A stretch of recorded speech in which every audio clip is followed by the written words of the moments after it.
right, Tay man. Yeah. So who we got coming in with us today? CA.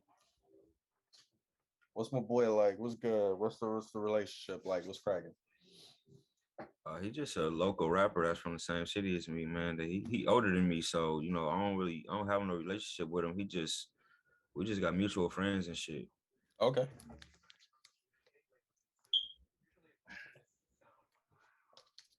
Just somebody you came across then on this one. No, not even came across. I knew him growing up.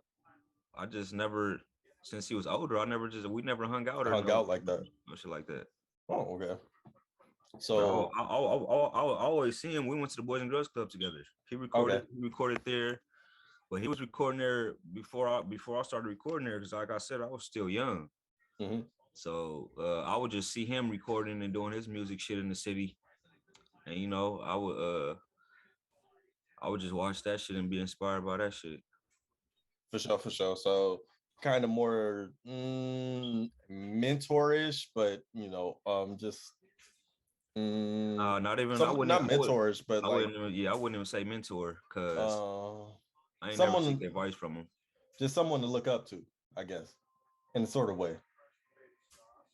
Yeah, I guess you could say that. I looked up to him because I wanted to rap just like how he rapped. Yeah, somebody who kind of give you the path. I had somebody like that too. Probably got to try to have him on the show too at some point. Yeah, definitely. He's one of those people for sure in the city that made niggas, want to rap. Because for me, that was my dude, Kelvin. His dad is or I don't know if they still open, but his dad's the owner of the VIP. Yeah. So he got me heavy into music. So like my first copy of Fruity Loops, he brought that to us, taught us how to record at home, taught us how to make beats, taught us what the industry was like, took us up to the VIP to meet people. Like he was real cool. That was my sister's boyfriend though. So same setup. He was, not sister, my cousin. She liked my sister, but older. So it was kind of like the same setup. Yeah. Just somebody that you see just doing some shit that you want to do, but it ain't no real relationship there between y'all. We grew to have a relationship though. Like I hit him up like when I was rapping and stuff. I would send him my stuff before I put it out, just to get his ear, see what he was thinking and stuff. I don't know why he stopped doing music though. He was dope. He was a dope producer too. He know my family. Like he know my family like more than he know me because they older. You feel me? All my older cousins and shit like that. Like he got a relationship with them. You feel me? But me though, I'm more on the younger side, so I hung out. I had my own crew. Nigga, you only 75. You said I'm only what? You only 75. 75? Yeah. That's how old you think I am? Yeah, man. You pushing 80. 75-year-old man. You pushing 80. You might be right. I ain't gonna lie. You might be right, man. The way I've been feeling lately, I've been feeling real like grownish, like not grown in the way of I can do what I want. I'm talking about I need to sit the fuck down somewhere. Nigga, you might need to, nigga, if that's the case. Oh man. Nigga, granted, nigga, I don't suggest sitting down for nobody because I know you've been in your situation for the past week. I've been in this situation for the past week, so sitting down, I have not been liking this shit. You know what I'm saying? It ain't the business, bro. Like, it ain't it, but I swear I feel like, dog, the universe is trying to tell me something like, hey, bro, like, hey, man, just listen to me, bro. Just sit down, fool. Like, just sit down, bro. Take a quick break and break. Yeah. Nah, like on some real shit, though. But the problem with that was, nigga, like, I'm thinking to myself, like, once I found out last week, like, I had COVID, I was like, all right, I'm going to chill out. I'm going to do my shit. I'm going to, like, do beats and shit. I'm going to just chill out. Like, I'm going to be hella productive because it's going to be 10 days at home. Like, I ain't about to be I ain't got to worry about work. I'm about to be hella productive. Nigga, that shit kicked my ass. That shit sound good, huh? Like, I kid you not, because on Wednesday, I went to work last Wednesday. And, you know, I started off, I had a little back pain, but for me, that's normal. So I wasn't even tripping. And so I'm like, cool. I go take a break because I start feeling like real tired out of nowhere. I'm like, oh shit, this ain't normal. So I go take a break because I'm like, man, maybe I need to eat something. Like I ain't ate all day. So I go to my car, I eat because I don't sit in the break room. So I go to the car, I eat. I feel my head, I'm burning up. I'm like, yo, this ain't right. Like, what the fuck happening? Nigga, I go back into the store, nigga. I start feeling more tired. So I tell my boy, I'm like, yo, man, I'm gonna have to go get tested because I gotta come back at 3 a.m. And if I'm positive, y'all ain't gonna like me coming in at 3 a.m. Right. So I just went and I got tested, and it was like, nah, you positive, son. Crazy. I would have been That devastated hearing that shit I hit, was positive. that shit hit me so fast and so hard, bro. Like nigga, I was like that morning, I was cool. I'm feeling cool. I'm feeling good. I get up, everything straight. I drop my son off at school. See you later, boy. We gonna do your project later. You know what I'm saying? Like everything copacetic, nigga. I got to work. It was like somebody, like Debo came into my job. It was like, now, nigga. Hell yeah, bro. That's really how that shit feel. Shit gets you out of nowhere, man. I ain't gonna lie. That shit really how I feel. Like you got hit by a fucking truck or something. Nigga, that shit got me out of nowhere. Nigga, that shit happened to me. I had got it, but I didn't even know I had got it. Fool. I'm thinking, for me, when I had it, bro, I'm blaming it on the COVID test because I had to go take a COVID test before surgery. And last year when I had to take a COVID test before surgery, I had got sick. And when I took it this year, I'm like, man, this shit gonna make me sick again, bro. I took it, nigga. A day later, nigga, my body, I wake up the next day, nigga, I'm like, damn. I'm like,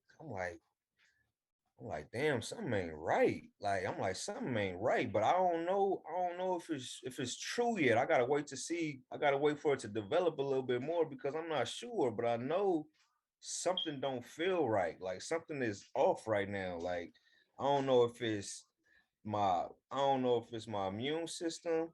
I don't know if I'm just aching or I don't know, but I'm just like, damn, something do not feel right, bro. Like the next day. That's how I knew something was wrong. Next day, start feeling a little sore throat and shit. I'm like, yeah, oh that was man. the sign. I'm like, man, fuck, bro. That's how I always know when I'm about to get sick because I always get a sore throat, always. Like, so that's how I be knowing. I'm like, as soon as I feel it, it's like, when you're about to get a sore throat, like before it even come, you could just feel like you about to get a sore throat, but it ain't even there yet. You just know, like, man, I'm about to get a sore throat. Like, that's how that shit be for me, bro. And it be like, fuck, man. I just be knowing, like, man, I'm about to get sick. But the way it develops is weird. Like it develops like slowly. Like it's like, okay, first you think you sick, but you're not sure. And then it's like next day, sore throat, or next day you might have a headache, or you might body aching, or congested, or stuffy nose. But it ain't all coming at once. It's just all just slowly developing day by day. And it's like, what the fuck? And so finally you hit the last day where you just know, oh yeah, I'm sick as fuck. Like I'm really sick. Like, yeah, that shit. Cause like I normally don't get sick like that. So for me, I'm sitting here like, nah, this is light work. And like I said, that shit hit me hard as fuck. I ain't used to that. my nigga said, what? I'm down and out. Man, yeah, that shit is crazy because, bro, that shit been hitting everybody. Everybody, bro. It hit everybody, bro. That's how I know some shit is real, bro. When it hit me, bro, because I don't be getting sick. Nigga, that shit, like DJ Illwell had posted this photo. It was a scene in The Walking Dead where these niggas it's like 5 niggas in a circle with swords, like, and they got zombies all around them. And the nigga was like, the last people trying not to get sick in 2022. I was fucking dying. I'm like, yo, I was like, yeah, that was me. And then Amarion caught my ass on January 12th. Get over here. He just hit me back like shit. They said, man, we gotta get the last few motherfuckers that tried to get away. Come here. Nigga, like just the fact, like the idea, like making it, because this shit been going on for 2 years. Yeah. And the fact that you made it so far, like, you know what I'm saying? Because like most people, a lot of time you'll hear oh, I got sick before all this shit happened, so that might have been it. But like for me, like I don't remember that. But I'm like, maybe, who knows, you really can't say. But I'm like, for sure, I know I got hit now. Mm-hmm. So knowing that I for sure got hit now, I'm like, damn, I made it damn near 2 years. Well, getting sick, man. And then that shit hit me. Yeah. 91. What's the deal, bro? 91. 91. How y'all doing, man? One. It's your boy 91. One. We should use that for the drop. Nah. Yo, when we gonna get a soundboard, fellas? I know, man. We gotta get a soundboard. We need sound effects and shit. So I can run it through the Spreaker app since we have them as a thing. I just need to see what the hookup is like on PC. Okay. How's my volume? You straight? We through Zoom, same shit, different day. For sure. We should try that. I think a soundboard would be lit. Yeah, because the only reason, like, if I did it now, y'all wouldn't be able to hear it because we're doing it through Zoom. Unless like I was on some speakers or some shit, but then that's gonna distort volume. So it'll be weird as fuck. It'll be like verses when they first were doing it. So you wouldn't be able to play a sound effect right now through your computer speakers? I could, but like y'all might be able to hear it, but the sound might be distorted. It just might fuck with acoustics. Yeah. So the Spreaker app actually has it to where it's like, but that's more of a straight audio. They don't do video. So like if we were to do it, it would just be audio. Like it's kind of like a call-in method and shit, and then you would be able to hear the sound effects through that and shit. Okay. But shit, what's going on, Justin? Or 91, excuse me. That nigga froze.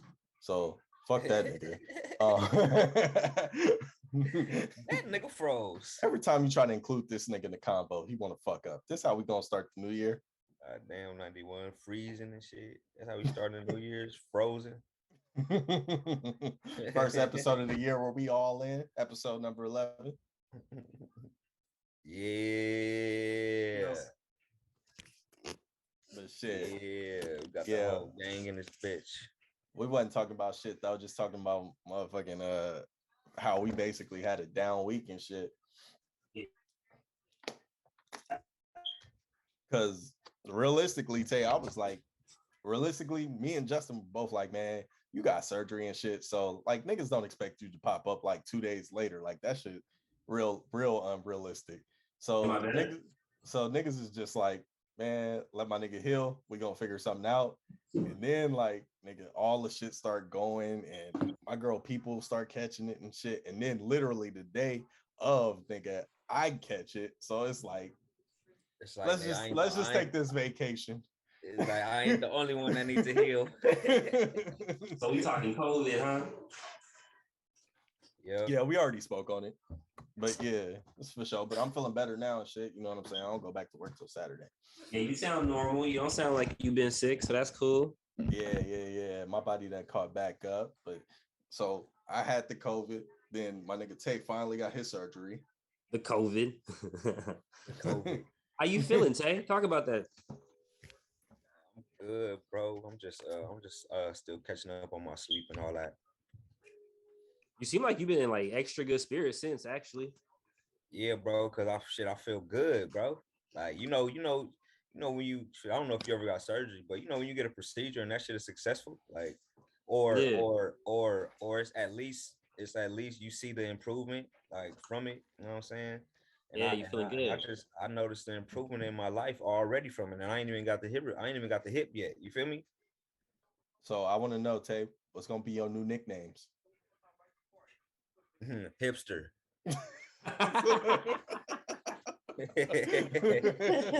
hippie. He's a hippie. I'm a hippie for real. Yo, I don't know what post that was, Justin, but when you put like he was about to be RoboCop, I start fucking rolling, nigga. I start laughing my ass off. I was like, yo, these niggas is fucking. Nigga about to have a bionicle hip. Hey, that's gonna make your stage performance crazy. So everything they gonna be like, hey, that's the nigga with the fake hip. Your stage Hey, presence is gonna be next level. I don't think it's no nigga that's making music and then my age with a hip replacement. So that'd be crazy. Not that I know of. This nigga's missing fingers.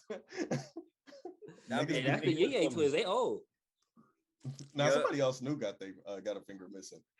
Ain't it Sada baby? Yeah. Oh, okay. You really got a finger missing for real? I believe so. I didn't know about that. Because I had seen some shit. I seen some shit where it was this video. It was like whole time I'm thinking this nigga holding a blunt and this his little finger that's right there. He holding. I'm like, oh shit. Oh.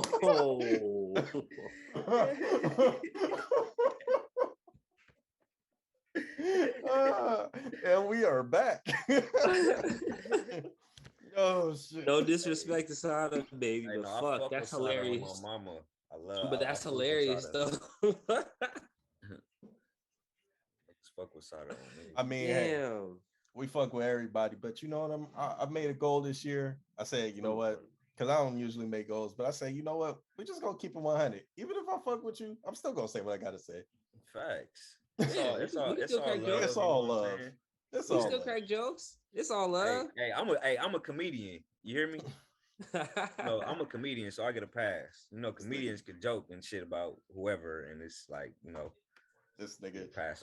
So I'm telling everybody right now, I'm a comedian. All right, this is what I do. I do stand up. I make jokes. I tell jokes. I write jokes. There we go. I joke. All right. Nobody gonna be angry. Well, so people still gonna be angry. Don't come for me. Don't come for me, all right? They probably still will, but you're a comedian, so it's all good. I'm a comedian. Nah, y'all niggas be trying to come for me in the goddamn group chat on IG though. You know what I'm saying? Oh man, that's because you an easy target, bro. You don't be up in there like that. Well, yeah, because I come back and yo, grumpy, 15 messages. You weren't there, so we decided to get roasted. I guess I don't know. Yeah, that's basically what happened. I come back and I'm like, what the fuck is these niggas talking about? And I said that in the chat too. I said he gonna come back and be like, "What the fuck?" We were on your man. It was funny though. When you lead the chat, you basically saying shit. It's open season on me. Yeah, basically, because y'all be getting me when I lead the chat. When I fall asleep and shit, y'all be roasting me. Oh, everything you be getting it too. Nobody's exempt.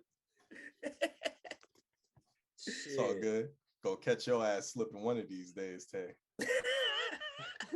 You can't, because I'm the one that be helping mediate that shit. So you can't. Hey, it's definitely the shenanigans, man, for sure. Because he'll say something that's like crazy funny, and then it'll go. If you get me, that's gonna be a day where I'm really just caught off guard, and I'm just like, oh, you motherfucker. They gotta be some shit like that. Like, for real. All right. I think you really come back to me and Cuzzo over here battling in the chat really more than anything if you're not there. Yeah, I just hop in and say some shit. Like I yeah, just pick a side. This is what I do. This is what I do. I'll see y'all arguing, and then I'll just come in. I'll see who I agree with the instigate most. Like a I'll pick a side. Whoever I agree with, I'll pick a side, and then I just help them get on a nigga. Like this nigga gonna try to say I was Joe Budden in the clip. I don't like nobody. I don't like nobody. Had to come right back at this nigga. That nigga 91 be really, that nigga be trying to disrespect niggas in the chat, bro. You gotta come back. Because you do be like, no, I'm not gonna listen to him. I'm like, I don't listen to artists. That's not what Joe Budden said in the clip. The nigga said because it was somebody that he was like, I don't care what this nigga dropped. I'm not playing. Well, you know who it was. What was he talking about? You know who he was talking about. All right, nigga. So look, We just gonna get into it. So basically, because you know my nigga love Fats, right? Uh-huh. I tell this nigga I like Fats old stuff. I don't really like his new stuff because it's different. The nigga trying to rap in like Blueface. Uh-huh. I don't really fuck with it. Ain't my style. This is group chat shit for real.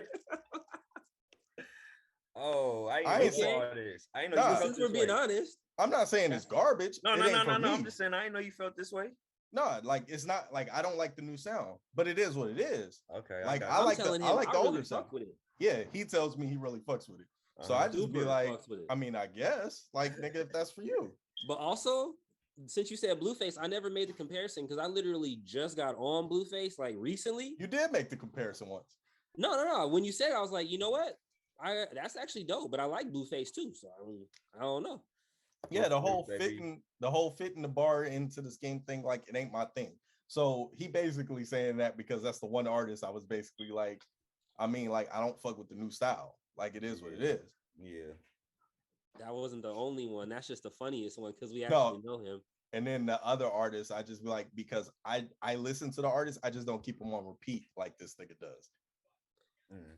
Hey man, if I find something I like, Tape is throwing out some good people. So I mean, Hey, did you ever listen to that TG album, man? oh yeah, actually I did. That Did you guys? discrepancy? Yeah. Oh, you on the you're on the money with that. You're on the Yeah, money. that whole shit, that shit busting. I've been getting into I've been getting into that. 42 Doug. I've been listening to a lot of like cats from Sacramento and like Stockton and stuff like that. I've been on my Mhm. I've been Detroit. getting into like a lot of like gully. Yeah, I've been on my real rap shit, like real rap, like What you been you know what listening I'm to? saying? Real rap shit. For me, Who's in your real rap auto, Tay? Right now. my real rap right now. So no, you said no R&B until March. I think you until said March. right. Nigga, fuck that. I'm R&B all year. Yeah, no R&B until March. I'm in. I gotta stay in this mode. So I can't listen to R&B right now. If I listen to R&B, it's gonna throw me off. So who's on your rap radar? Hey, who's that in the background? I don't see who's on your background, Tay? That's my I daughter. don't see the Virgin Mary today. That's my daughter. Shout out to your daughter, man. Hell yeah. Another podcast idea, sidebar. We should have a dad podcast. We'll probably knock that shit out the park too. It's done. I don't know how I can do on top of that. Man, you know what we need to just do for fun, bro? We need to really just go and travel and just try new foods, bro. That's the idea, bro. Foods, desserts, everything. Just That's try the next new shit. podcast. Like I don't care, nigga. I eat some shit that's still crawling. I'll film you eating something that's still crawling. Nah, nigga, you gotta be down. I'll try it, I guess. That's what's I'm gonna fucking- get. That's if what's it's for gonna the get. show. That's what's gonna get the views because, like, nigga, I'll be the nobody last wants one. to do that. Like that's I'll what be the that's last why I one. get so many views because they watching us do some shit that they'll never do. Mhm. My They'll idea never for the do food that. show was a little bit more tame than that. It was just like we find some really good ass food spots that are around the city. Yeah, you gotta like- mix it in. This is Yeah. this is exotic, bizarre foods. So I we'll don't know do about like that, nigga. I diners, ain't doing dives that. and drives. I with ain't going exotic food. all the way. Cause like, nigga, I don't know. I watched Bizarre Foods and that nigga was wild. Yeah, he was eating some rats. He was eating some crazy stuff. Would you eat Rocky Mountain oysters? I like I oysters. like oysters. No, they're not oysters. Rocky Mountain oysters. Do your Googles. Bull testicles that are fried and they look like oysters. See, nah, I'm cool. Yeah, I don't like shit. See? I don't like shit like that. That's a little too out. See, like, and that's where I was like, you gotta do because I remember people one fuck with it. episode he was in the mountains, like where they was making cheese, and like the nigga they had cheese, but they had maggots in the cheese. And so Yeah, Yeah, I know. people- Yeah. Yeah, I know no, what you're I'm not talking with about, that. fool. I've seen that before. I'm like, lactose yeah, intolerant nah. anyway, so I'm out of that one. So I'm Yeah, like, that's that not- that Count me wild out the probably maggot not. cheese. But like if you're talking like some squid that's still squiggling, I'll try it. I don't know. I saw a homegirl I ain't on doing YouTube it. get I ain't fucked up doing by a it. squid that was still squiggling, so I don't know. I ain't That doing shit it. I said, can't do it. You said man. it's still I just moving. can't. What do you mean by what do you mean? Okay, but what did you mean by moving it? Nigga, I'm capping, nigga. I'm capping like a motherfucker. Nah, nigga, you gotta be down. You know how threw it out scared I'm there. gonna be. I'm He threw it scared out of there. I'm Hell scared of yeah. squirmy shit, nigga. That's gonna make it better. So I guess I'm not gonna be the last one to eat it. It'll be good content, but they not gonna watch me eat the shit. Hell yeah, they gonna watch you eat it. Hey, like you told me, they came to watch us do the shit we not supposed to do, right? Hey man, they just gonna love me for the fact that I'll be scared to do everything. That's Yeah, what but they then love me for. but then you eventually try it. You know what I'm saying? You know what though? Oh Black? yeah, This that'll is be definitely that'll be my They gimmick. like to see your build up. You like, Yeah, that'll be my gimmick. I can't do. Yeah, I take one. Oh God, I'll take one for the team and do that. I'll play that role. So this is recorded. This is And then you recorded, finally, so- and then you finally get to that bite, and then that's where I come in with the editing. Doom, doom, Yeah, that's doom, doom, doom, The mad doom. zoom, the super zoom. And you know why it'll be so tight because it'll really be so authentic, bro. Because I really don't like that shit, and I'm All right, so we're going to Chinatown. Like First place, Chinatown. Chinatown, Koreatown. Yeah. I'm gonna be gagged. I'm gonna be doing all type of shit because that shit really is like, Oh, bro, that I'm shit scared goes of that shit. wow. First place. Okay. Kimchi and all that. Well, at Y'all least we eat got a kimchi place and shit? figured out. What is kimchi? What's that? It's Ooh, like, I don't fuck with kimchi. It smells Okay. terrible. yeah, it's like the vegetables and stuff. Like that be It's the shit that be fermented, sweating out the Asian cabbage. pork. Is that that little hot plate thing where they No. bring it to the table and it's like I in a fuck little with the bowl hot where it's plate. hot already? Hot pots are good. No, kimchi is like fermented. It's fermented cabbage. with like some. It's spicy but sour at the same time. I don't fuck with it. That Not shit's my like thing. wild, bro. I Like don't mind trying shit like that. Like shit like I don't mind anything. I've tried it. It's like, loud in your mouth and in your nose. It's weird, bro. you know People how like it, Asians though. have a distinct smell about them? Yeah, It's usually because that shit's sweating through their pores. that kimchi. They swear like kimchi. It's the truth. I must be high. You over here saying niggas sweating kimchi over here. It's the Okay, truth. sweating out kimchi. Hey, that and Hispanics too. If you smell Hispanics, they got a smell about them, and it's because of their diet. Well, so what would our smell be? We smell like Watermelon? We smell like watermelon, barbecue chicken, nigga. We smell like hot days, nigga. We smell like water hose. Oh hell nah! I don't want to smell like water hose. Nigga, we smell like Wet dog. The one we always heard growing up. Wet dog. We smell like grass, wet dog. Nah, when they say you smell like outside, you be like, You smell like outside. the fuck? Hey, and it's crazy because outside really do got a smell too. Nah, for sure. It's It funny really do because gotta as a smell. kid, you didn't know what the fuck they're talking about, but as an adult, you're like, I know exactly what they're talking Yeah, you about. smell just like outside on my mama. That shit really got a smell. I'm about to send a link to CA right now. All right, for sure. Okay, I was bet. talking to him in the DM earlier. Seems like a cool dude. Yo, we got a lot of fucking mutuals actually. Funny shit, how small the world is. Yeah, hold on before you start talking about that. Y'all want me to tell him to hop on right now or at 6:30? He can get in now. Yeah, All it's right. cool. We chilling. We can get to the topics. Like we really even had no topics. We was just bullshit in the group chat, really. I was really just gonna open the group chat and pick out shit that we was really talking about, like that Drake shit. Mm-hmm. Yeah, you could do that because we talked about a lot of shit. That's what you should Yeah. just start doing, bro. From now on, like, because The- throughout the week, niggas be putting shit up in there throughout the whole week, bro. So it's like instead of just picking topics to talk about, bro, Yeah. on the day of the like right now, just go through that shit and just see like what we want to talk about. Like, That's Nigga, kind of where I that- was at. let's I got pick something, you feel screenshots. me? I got screenshots of the craziest shit y'all said. I'm like, all right, I want to talk about this shit for real, for real. Yeah, Nigga, well, we starting off well, and I told you we here now. We here, motherfucker. We here. You hydrated. I ain't gonna play with you, motherfucker. T19, man. Bro, we 2022, we bringing it. I see you got that Naruto on there. That shit is hard. Yeah. Babe got this for me for Christmas. The Uzumaki jacket. Okay. Word. I Yeah, need a girlfriend like y'all. Y'all girlfriends is nice and stuff. They be buying y'all stuff and stuff. you know, I can't complain.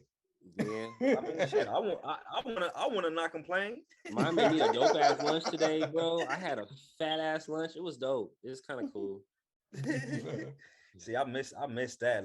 My baby making a nigga lunch before you go to work and shit. I miss that type of treatment. Like this, that treatment. Like you feel like a king, bro.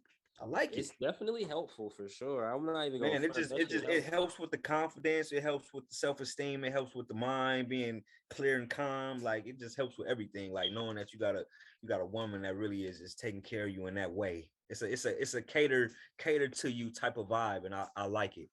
You know what? I ain't never thought about it, but you're right. You do feel a little bit different because you be like, nigga, you angry because ain't nobody made you lunch, and you just kind of could go on about your day. You don't be tripping. Facts. Nah, me and my girl 50-50. Like, I mean, she will make me lunch and shit like that. She's offered. I'd be like, nah, no, don't trip. It's cool. Like, I ain't bugging. Like, I be doing a lot of the cooking.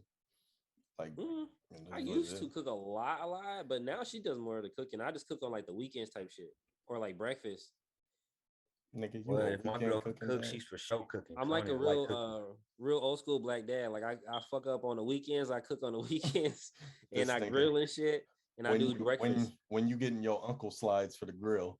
that nigga have the spit ashy elbows with the little cargo shorts on. I'm already there, bro. I just gotta get the sandals. I got Nike slides right now. I gotta get the you gotta retire those. You gotta put them in the box, put them at the top of the closet, pull out them old ass uncle slide. I'm not ready, bro. I just got some. I just got some crispy socks, Nike slides too. No socks, no lotion. You talking about the lotion with the straps? Mm-hmm. Yeah, the straps wrap around the ankle. The ones that look like they leather, but they not leather. Bullshit. Hey, I had some of those as a kid, fool. Mom's for sure had me in them sandals as a kid. Yeah, did you going to church or something like that? Where you was going in them sandals? My mom used to dress me up, so I ain't gonna lie. Just going to the picnic. I ain't gonna lie. I had a pair of those too, bro. Them things stayed in the closet. I feel like every 90s baby had a pair of them sandals, bro. Mm-hmm. I'm not sure I had a pair of those, but I had some embarrassing ass shoes though, for sure. Nah, them things stayed in the closet. I definitely had some off-brand shoes, but like from like 94 down. Like I feel like you probably had a pair, but I'm that's just being modest for the people born in 94. But me, I say from 92 down, you for sure had a pair of those. Them things stayed in the closet, bro. Like looking like I'm in training for the grill. The Gabriels. I don't know what you call those shoes. Them motherfuckers. The San Juan Obispo. Them the Jerusalem ones, nigga. Muslim ones, the bean pie ones, bro. The John 3:16. The Final Call 7s and shit. But you Revelation 29s. Hey, explain something to me though. How come all LA niggas lightweight Muslim? Like a little bit, like we got a little bit something in there. What that about? What? LA cats, lightweight Muslim. We all know about something like that. Like we all know about. Oh, you said. Oh yeah, we know some. Yeah, I know some people, but I ain't religious at all. No, not at all. Me neither. But everybody from LA, like that's been around certain places, you didn't seem to hand out the final calls. You didn't seem to do, talk to you. Hey, brother, he done try to talk to you and spit some game at you. Everybody know a little something. That's because that should be working for certain people. Facts. You think so? I think it absolutely does. Like my bro is like heavy into that shit now. Like he just started doing all that shit like heavy in like the last year. And like I tell him all the time, like, yo, I don't shit on your religion. Like that's what you do. You know what I'm saying? I don't shit on no religion, but that ain't my belief. Yeah, exactly. That's the beautiful thing about, like us as humans, bro. Like, nigga, we could coexist and not believe and not have to believe in the same shit, bro. Exactly. I tell niggas all the time, like, I believe in the foundations of religion, because overall it's just the idea of good versus evil, like no matter what your religion is. But I don't believe, like, I don't have to believe in a specific God or nothing like that. Yeah, I have a belief that realistically it's all like a long story and people just pick certain times that they like because it's all one book, maybe translated different ways, whatever. Oh, nah, they different books. There are different books. It's different books. It's one big book. Old Testament is the closest to the Hebrew Bible. No, I mean in terms of that, like the Hebrew Bibles and stuff, like it's like they're aligned with Christianity, but I'm thinking more so like you still have Buddhism and all of that. For sure. And in that, I think like kind of speaks to what you said, like it's core values is like Yeah, if you're talking about like branches of Shinto Christianity, is then yeah, like I mean, it's kind of all dwell from the same place. Mm-hmm. It's the same source. yeah, it's a lot. It's a lot of religions out there though. Like realistically, Yeah, I mean, I don't knock it. so Like I'm if gonna pull up. you believe, like that, good for you. You know what I'm saying? You believe in a higher power. Hey man, I'm down to talk about anything. Realistically, I But think I mean, if you a better person and as long as it gets you move positivity, I think it's positive. You know what I mean? yeah, that's where I'd It be don't at with necessarily it. matter. You know what I'm saying? Because ultimately, they all saying the same thing. The only difference is what happens when you die, for the most part. Yeah, which And nobody who knows. knows, right? Nobody Which- nobody knows that. Nobody exactly. has the answer for that. Yeah, there's been no confirmed stories of what happens after. So The only way somebody can have an answer for that, they will have to actually really die and come back to life. Mhm. And nobody has done that on this earth, so we'll never know that part about life. not at least that we know of. You know what I mean? They might be out there, but they're not talking about it. I don't know.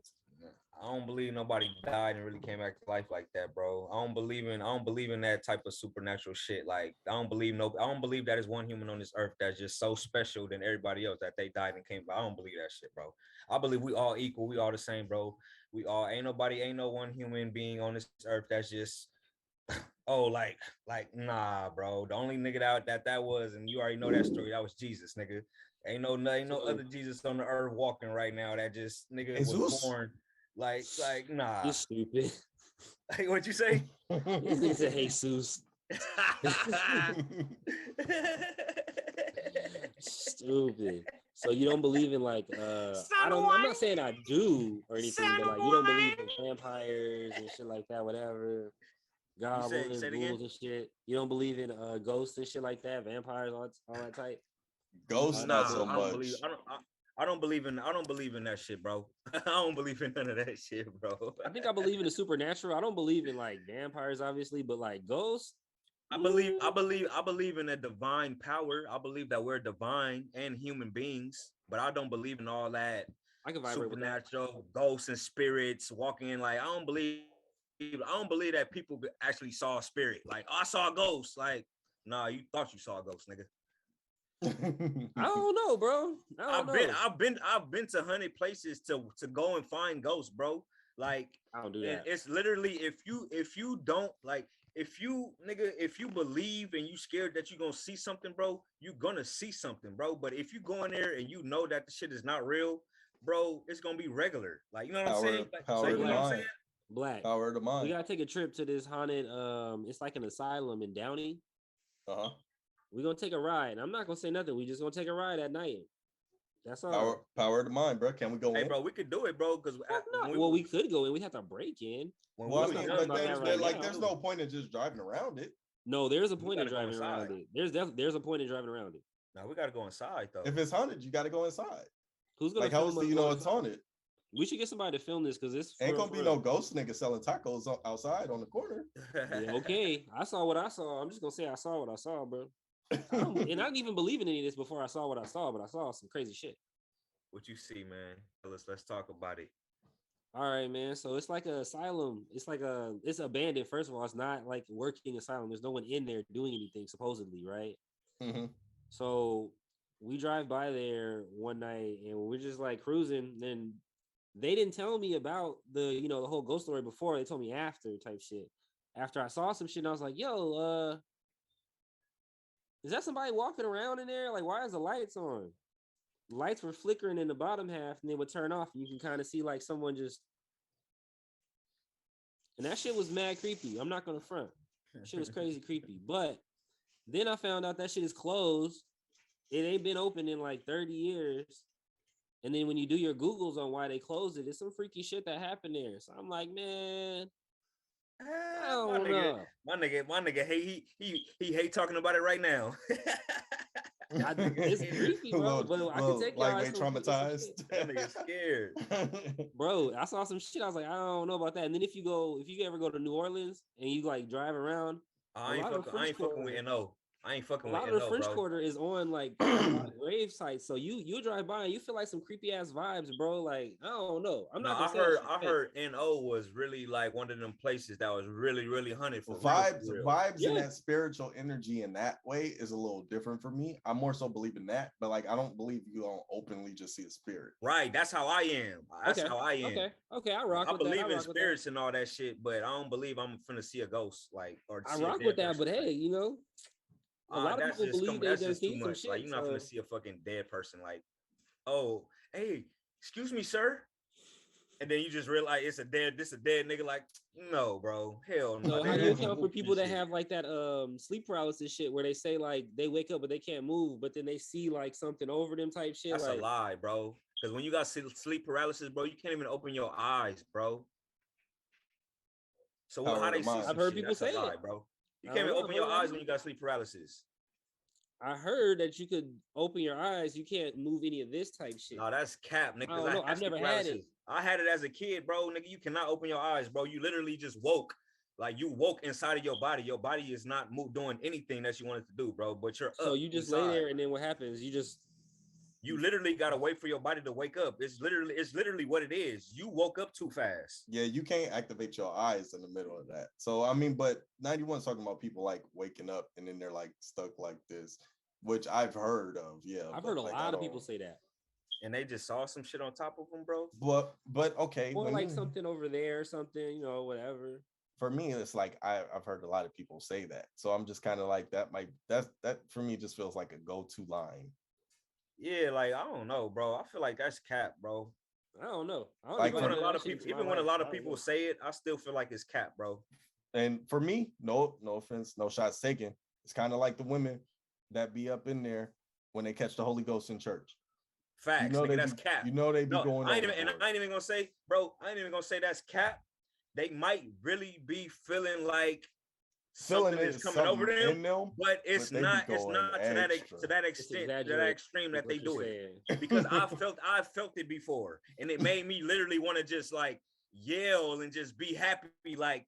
But you know what I'm saying? It's not to that extreme where I'm falling on the floor and want to like, nah. You're not throwing your wig and running down cap, bro. That's cap. But the feeling is definitely real. That feeling is real. But the extreme they take it to, it's cap, bro. You mean to tell me when they run 3 laps around the church, it was a little extra?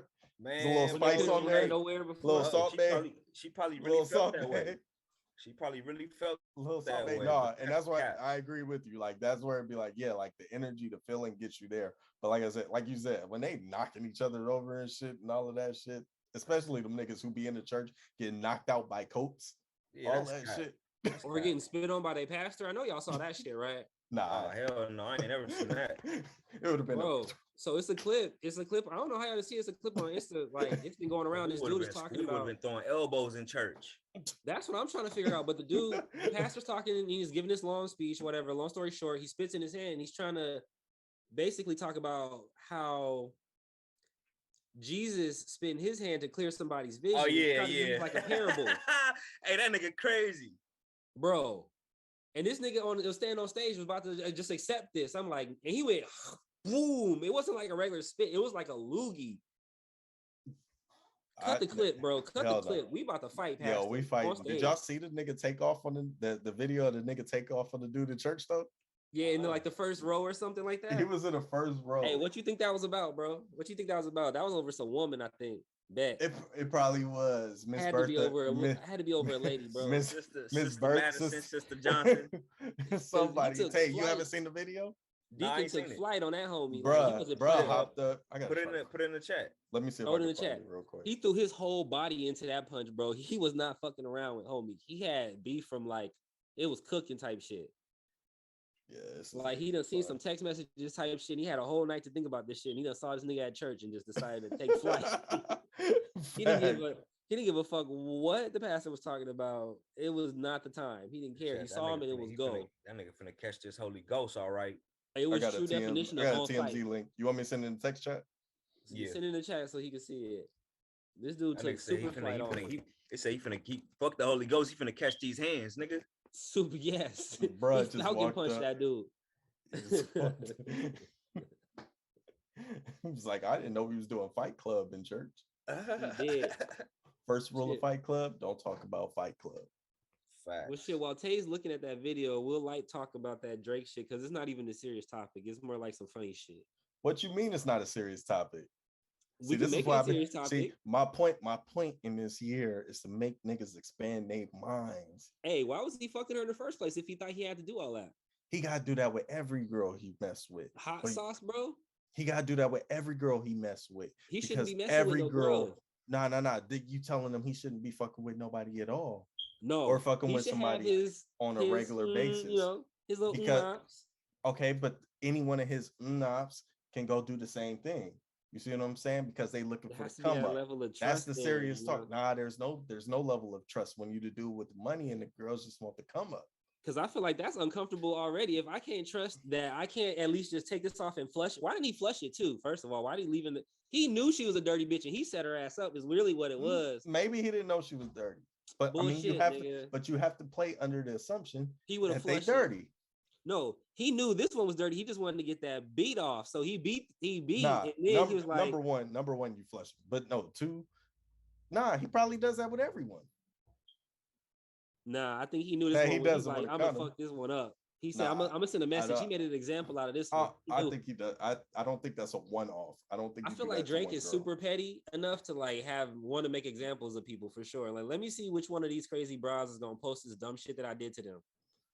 Nah, one, I don't think he did it. But two, but for real though, that's not trying to sue him. I think he should be able to sue her for real because that's entrapment. Exactly. Yeah, she exposed herself. She exposed her intentions, bro. So that's and she kind of slandered my dude actually a little bit. Like she didn't have to go into the details of how this shit happened and what he. That's the bigger part. But yo, okay, man. If this is real, one, you didn't see the fact that the cum was red, dog. If it was red, then that means something wrong with him. Or something was That's wrong what I'm saying. with you. She must have been in a super hurry. She was not paying attention when she. That's facts. Like how you didn't see that it was fucking chilly in the fucking the cum. Like, come on, bitch. She was too in a hurry, bro. She thought she was about to get another light skinned baby. It's possible, though. She could have been that thirsty. She didn't think the nigga did no shit like that. She just thought, you know what I'm saying? She wasn't. Maybe thinking. It was dark. Maybe exactly. It was like moonlit type shit. But we're not gonna sit here and act like girls wouldn't do that to Drake. No, for sure. I think they would. That's why I'm like, I wonder why he didn't flush in the first place. That was a trap. She thought she was playing chess, but really she was playing checkers and Drake was playing chess because that nigga was 2 steps ahead of her dumb ass. You used to call me on my. You used to. Yeah, I bet you call it. Now she calling the ER. she calling the hotline, all right. Her hotline blinging like a month. Right? Hotline blinging. But no, in all seriousness, you got a yeast infection for sure. One, I don't think this is a real story. But two, if it is, there's so much wrong on that on many different levels. Like the fact that you thought you were gonna trap a dude like that is just ridiculous. But that's something that when you got money like that, you got to look out for those avenues. Y'all remember the game? Yep. Oh, that was his fault. He always stayed doing reckless stuff to people. No. But they had a whole episode based off of like the turkey baster. No, I get what you're talking about. I thought you were talking about how like, he owed homegirl money and not paying her type shit. Nah, like it's like a real thing. Like girls be out here trying to do that. So that's why I say like I don't think that's a her thing. I don't think he was trying to do her dirty. Like that's something that he got to live with on his regular basis when he mess with any chick. Yep. Well, he has his little recruitment system. Mm-hmm. He has his little recruitment squad. Ain't no recruiting system with Drake. Drake see a girl. You don't know like that's what you do. That's what you do. They see a girl, get the NDA, bring them in. Mm-hmm. Yeah, that's the recruitment system. That's not a recruitment system. That's I like you. Come here. In that NDA, I feel like something should be involved, like, you know, with that type, like her trying to entrap you type shit. I feel like you shouldn't be able to post about this. She obviously sold the story. That should be against the law too. Like there should be some stuff. There probably is, but ultimately, I mean, it's hard to crack down on every single way a motherfucker can make money. So then I guess he should sue her then and get his money. Well, not even about the money. It's just about making an example. Really, like that shit is fucked up. He should, but I mean, I don't know how much you plan on getting out of that. It's not even about getting anything. Like how Gilbert Arenas was talking about how he was just fucking with his ex-wife because he could. Like it's not even about. That nigga's my spirit animal. Yeah, no chill Gil is a motherfucker. He's hilarious. It's really just about sending the message, like, don't fuck with me. It's not even about the money. He don't give a fuck about her money. He got more money than she got. He not really trying to get nothing out of her. He just trying to send a message. No chill Gil. Shit. I like that dude. He's hilarious, bro. I want to meet him in real fucking life. We gotta do an interview with him someday. Oh, Gilly? Man, no chill Gil. That would be dope. That would be a crazy one if we did that. So for real, let me see. Is homie gonna slide on through? Cause I got a couple randos that we were talking about that was funny. Okay. I sent them the link already. I'm just okay, let me go use the restroom. So Tay, since we got some free time.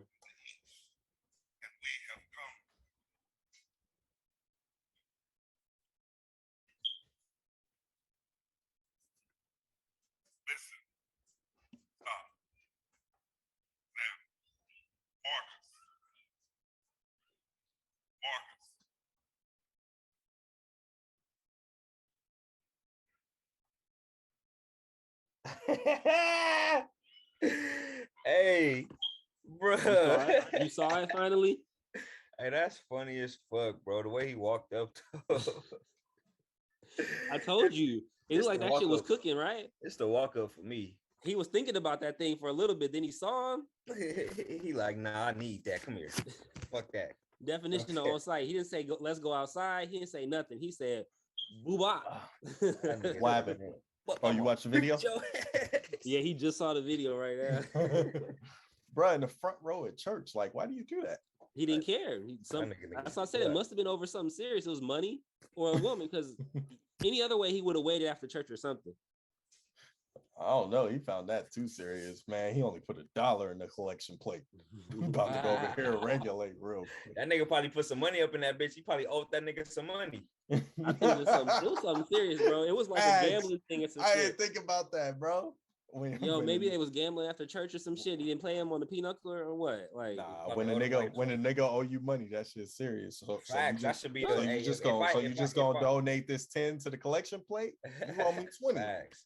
Nigga, that's why I can't wait till I get a computer, bro, because I want to start like doing a little edits on the videos, how they be memeing everything, bro. That's what I would meme that clip. Like I would when a nigga owe you money and you see that he got it but ain't giving it to you, like this is what happens. Like I would edit that shit, bro.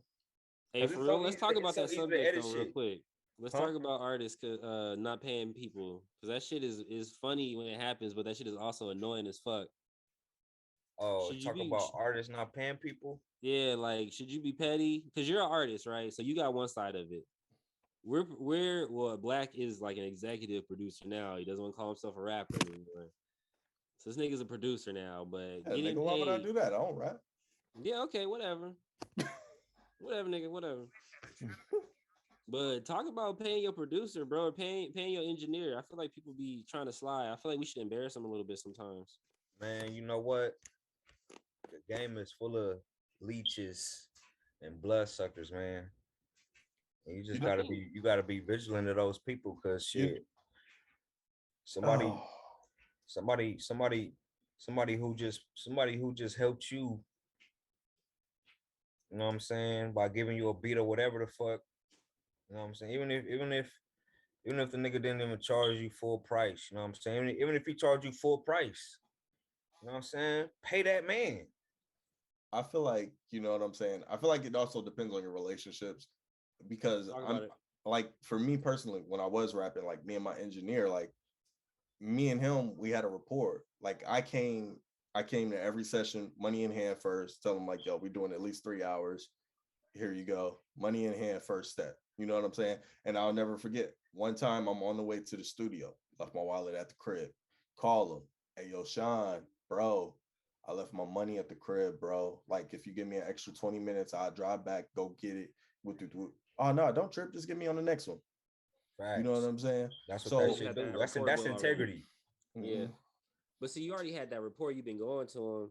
So that's kind of like, that's one of those things where he'd be like, but look, though, but a lot of these almost cases, killing his own relationship if he didn't, let you kind of, because then you'd be like, I'm never going there no more. A lot of times, motherfuckers don't be getting paid, bro. It be by they homies.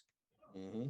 That's true, because you'll slide a beat to a lot of people, and then they'll be like, "Oh, when it pops, I'll pay you or whatever." And it's like, motherfuckers Nah, always want a favor, bro. that's why I stopped doing that. And my shit, I'm putting a few things up on BeatStars the end of the week, just so you go ahead and lease if you choose to. yeah, I was thinking about It's doing like, that too, because it's a lot of beats sitting in my Serato that like people have, but they haven't done anything to, and I'm kind of like, do I want to wait on this person to put out a verse, or do I just want to lease it to somebody else that's actually going to do something with it? I don't know. It's going because you can lease it multiple times. yep. So then I might fucking do that thing, because shit, we might have a situation though. Did you guys hear about that where it was like Stupid Young and another rapper from like Northern California? Stupid Young bought the exclusive to the beat that the guy from Northern California leased, and then he basically stole his whole song and just redid it. But like What? with the same exact lyrics too. But Yeah, damn, but- that nigga didn't have his shit copyrighted. That nigga crazy. So basically, the kid from Northern California is like an upcoming rapper, right? So he don't have no bread like that. So he just leased the beat and did like But a he really can good still song. copyright his lyrics though, bro. So a nigga can steal his song. I understand, but I guess he did. So this is the thing. So he did a pretty good song, and it got a little wave. I guess Stupid, because it's a Stupid Young type beat. Stupid Young, I guess, felt away about it or whatever. He bought the exclusive to the beat, and then basically took the nigga's whole chorus, everything, and just said a couple different things in there. Oh, well, Bro, see, we you released can't it. be mad at that part because that's part of the business right there. Like you messed up when you leased it. So you only have that's what most artists don't understand. When you lease it, you only have so much leeway with the song. Like after you sell it a certain amount of units or you get a certain amount of plays, I can tell you take your product down. This is still my product as the producer. Facts. Because I am still technically the owner. Facts. Interesting. So the producer, And that's what I don't like about producers, man. I don't like that shit. So what the producer should have did was yanked Young Boys down and gave Stupid Young the flow because he had the biggest pockets. It depends on who bought it exclusively from him. If you I got bought a it couple of those exclusively situations from, right if now, I decided to sell it to you, like okay, if you came to me and Tay came to me, right? Like and saying we don't know each other. Yeah, right. You and Tay came to me, y'all both got the same beat off of me, right? Y'all both leased the same beat, right? Y'all made two different songs or the same kind of song. We could say it had a hook on it for all I care, right? If one takes off and then the other one subsequently starts to take off because the other one did, then whoever decides to pay me for the full rights to the song is going to get the song.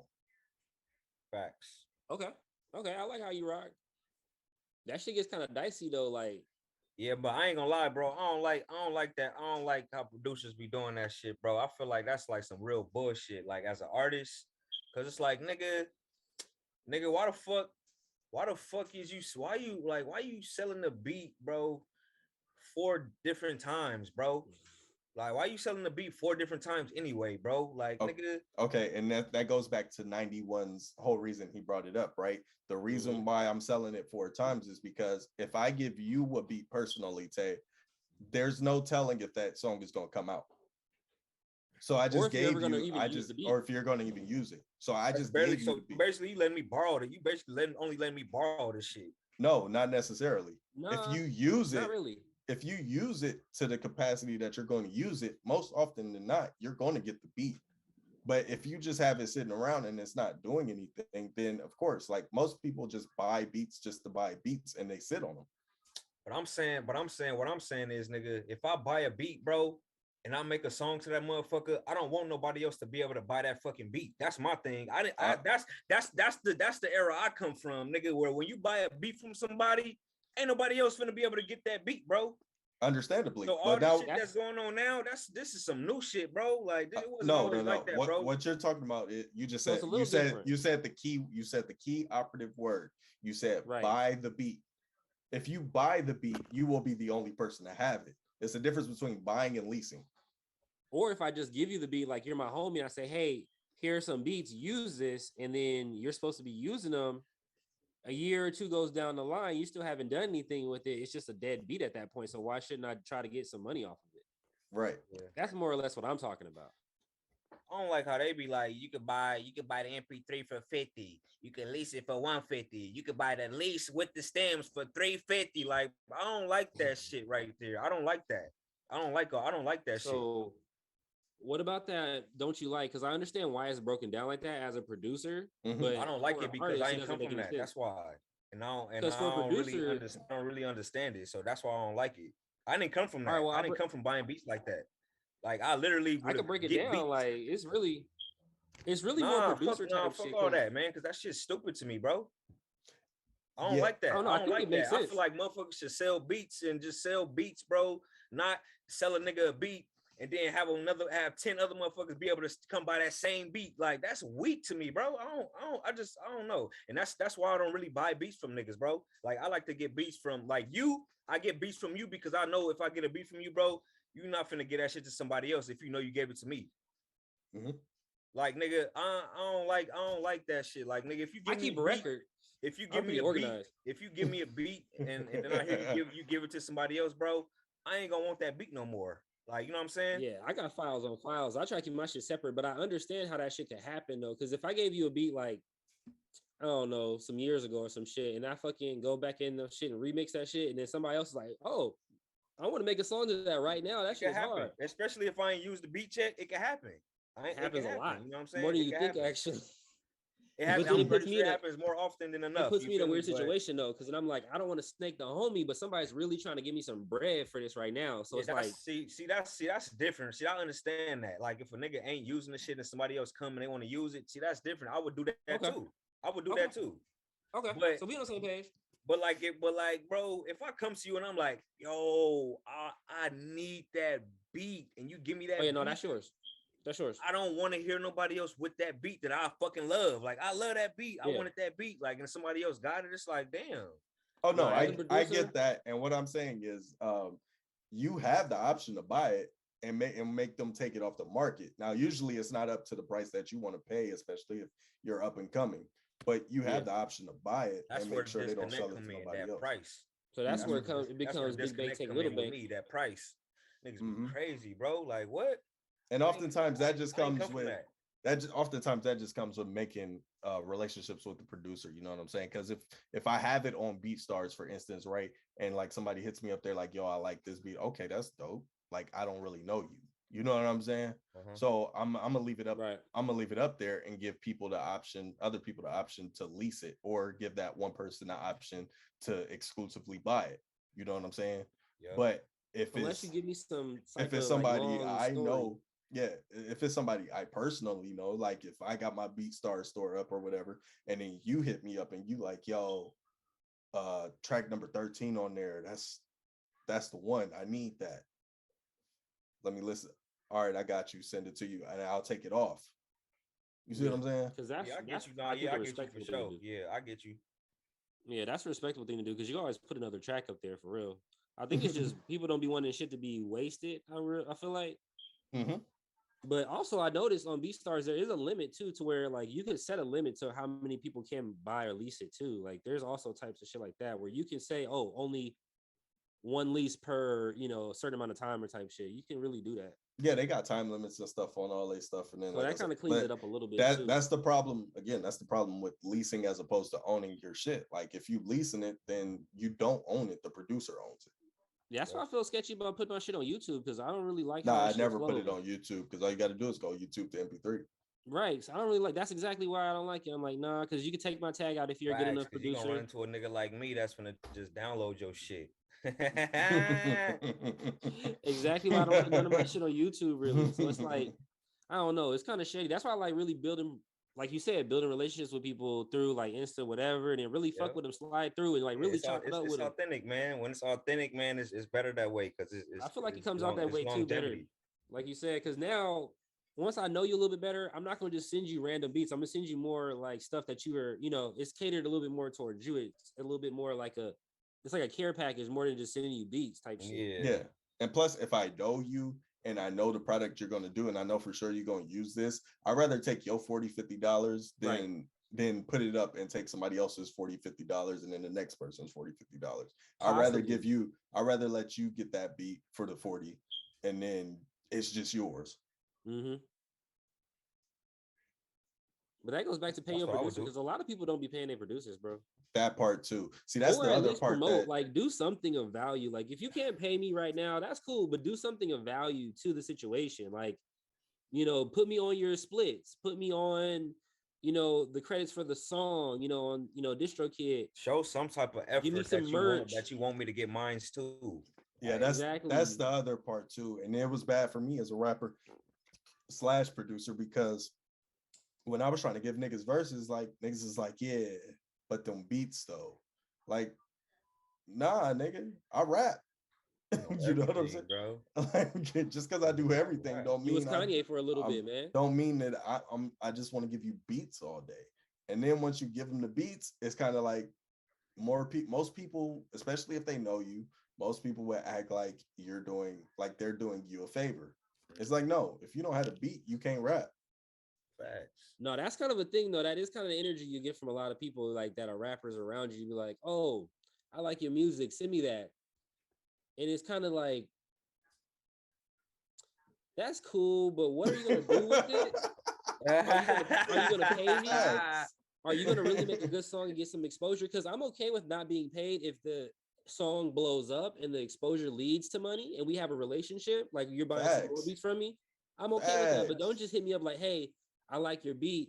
Talk about all the money you have and then not fucking pay me. Like, facts. Not even offer to throw me, you know, at least 40. That's the thing. Like, motherfuckers don't even offer to provide no type of service to you. Like, bro, come on, man. Not really. Like, make it sound good for me too. Like, don't make me feel like I'm being cheated. Like, god damn. And yeah, so rappers are straight up swindlers, bro. They straight up like lip service cats sometimes. Like, oh yeah, send me that beat pack, man. I'm gonna make some shit with your shit, and then fucking nothing. I'm gonna put your name in all the titles so everybody know that you made all the beats, and then I'm gonna put it up on this, and then I'm gonna send it to whoop-de-whoop, and then nah, bro. That's why I really like the group of rappers and like singers that I really fuck with right now, because everyone that I really fuck with is for real. Like, we fuck with each other. We gonna keep rocking, and we make more music than just like, oh, it's just one beat that I sold you. Like, it's projects and like different shit. So the report shit is important, but it's crazy at like when you first start off trying to really get it going. It's like, it's crazy out here. It's like fucking online dating type shit. It's a whole bunch of bullshit and like a couple cool people. Yeah, whole lot of bullshit wrapped around the truth. And to come full circle, that's why niggas be charging niggas for the same beat. It makes sense. It makes sense. The game, you know why? Because the game got watered down, and it became a bunch of fuckery. No, that's true. I do get a lot of random people hitting me up that aren't really musicians. They're like, oh, can you make me a beat like this with this type of feel that sounds like this? And I'm like, now I kind of get Black's attitude, because at first, as a producer, I could do it if I really wanted to. I could sit, smoke, and figure it out. But at a time, it kind of gets taxing, because it's like, are you going to pay me for that time that it really took for me to really get it like that for you? Usually not. You usually want it for free. It's like, I'm not about to sit down and give you like maybe 35, 45 minutes of my time when I could be doing something else. And me off the rip, I tell people I don't work like that. Yeah, so. I know. I'm kind of more your business model now, where this is what I made. This is what it is. If you want to change it, you can change it, or I can maybe change it if I feel like, but I don't give me a Naruto type beat because he's running through the wind and I want to make people feel like they're running too. Fuck that shit, bro. This is what I made. That shit is crazy, because the rappers are the worst. They give you the most words with the least amount of description, if that makes any sense. Like, they say I know what you mean. Because I used to be that way when I used to try to describe my beats. Like, I used to be that way. Like, I used to be saying so much shit and still not describing what the fuck I want. Like, yeah, you be like, I want it to be black, dark, ugly. Be like, no, see, I understand that sentence. I understand, but people. Well, that's because I know how to do it now, so I don't know how to not do it no more. So it's like, see, I could vibe with that. That if you send me that, I could fuck with that. I could make you like 6 different songs that have that vibe to it. But somebody be like, so I want to make a parody song. And I want it to sound like an Eminem beat, but I really want it to be like a NBA young. There you go, yo. There you go. There you go. They don't even sound the same. What are you talking about? They be trying to bend the laws. They be trying to bend the laws of music, fool. Right, and I could do it if you pay me, but like, people aren't really paying like that to do crazy math like that. That's scientific mathematics and chemistry and shit. Facts. Just take this beat, bro. Do something with it. Facts. Use it for what you want. Here, just Let's take keep it pushing. Fucking give me my money and keep going. You know, if you cool, let's rock out. We can make a project. Like, speaking of projects, man, we really got to get on our project. Us Hey, three. speaking of projects, man, did y'all hear the new song I dropped earlier? Man, New song you dropped. Oh, I saw your promo for your purple page. Let's talk about it. let me Yeah, see. man, Let me I see. dropped some shit secretly. You did a early this Beyonce drop. morning. He did a Beyonce drop. Stupid. he didn't even tell his comrades about it. Ain't that some shit? Yeah, a little secret drop. You feel me? All right, let's. Some just to You put start it on the 20 SoundClick, right? Yeah, on SoundCloud. About SoundClick. I'm SoundClick. Using your producer mind right now, bro. I might put it out on all platforms, but I might not. I might just leave it like this because I just want to drop something for the beginning of the year, let niggas know how I'm coming. You feel me? So before we get into it and we play it, what was the vibe? Like, what were you going through when you made it? What was the thought process?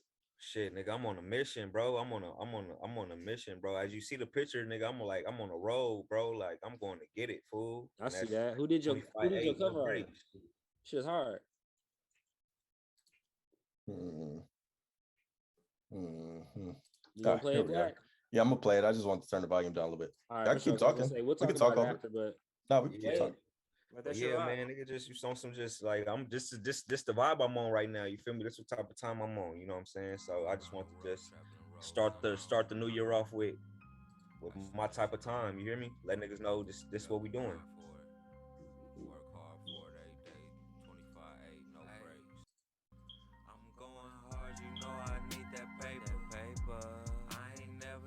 Until I get that paper, no, I need that paper, gotta get that paper.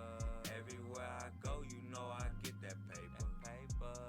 I'm going hard, you know I need that paper. Hey, I got a video for this already. Stop until I get that paper. Hey man, on his paper boy. Man, I'm on that duffel bag, boy.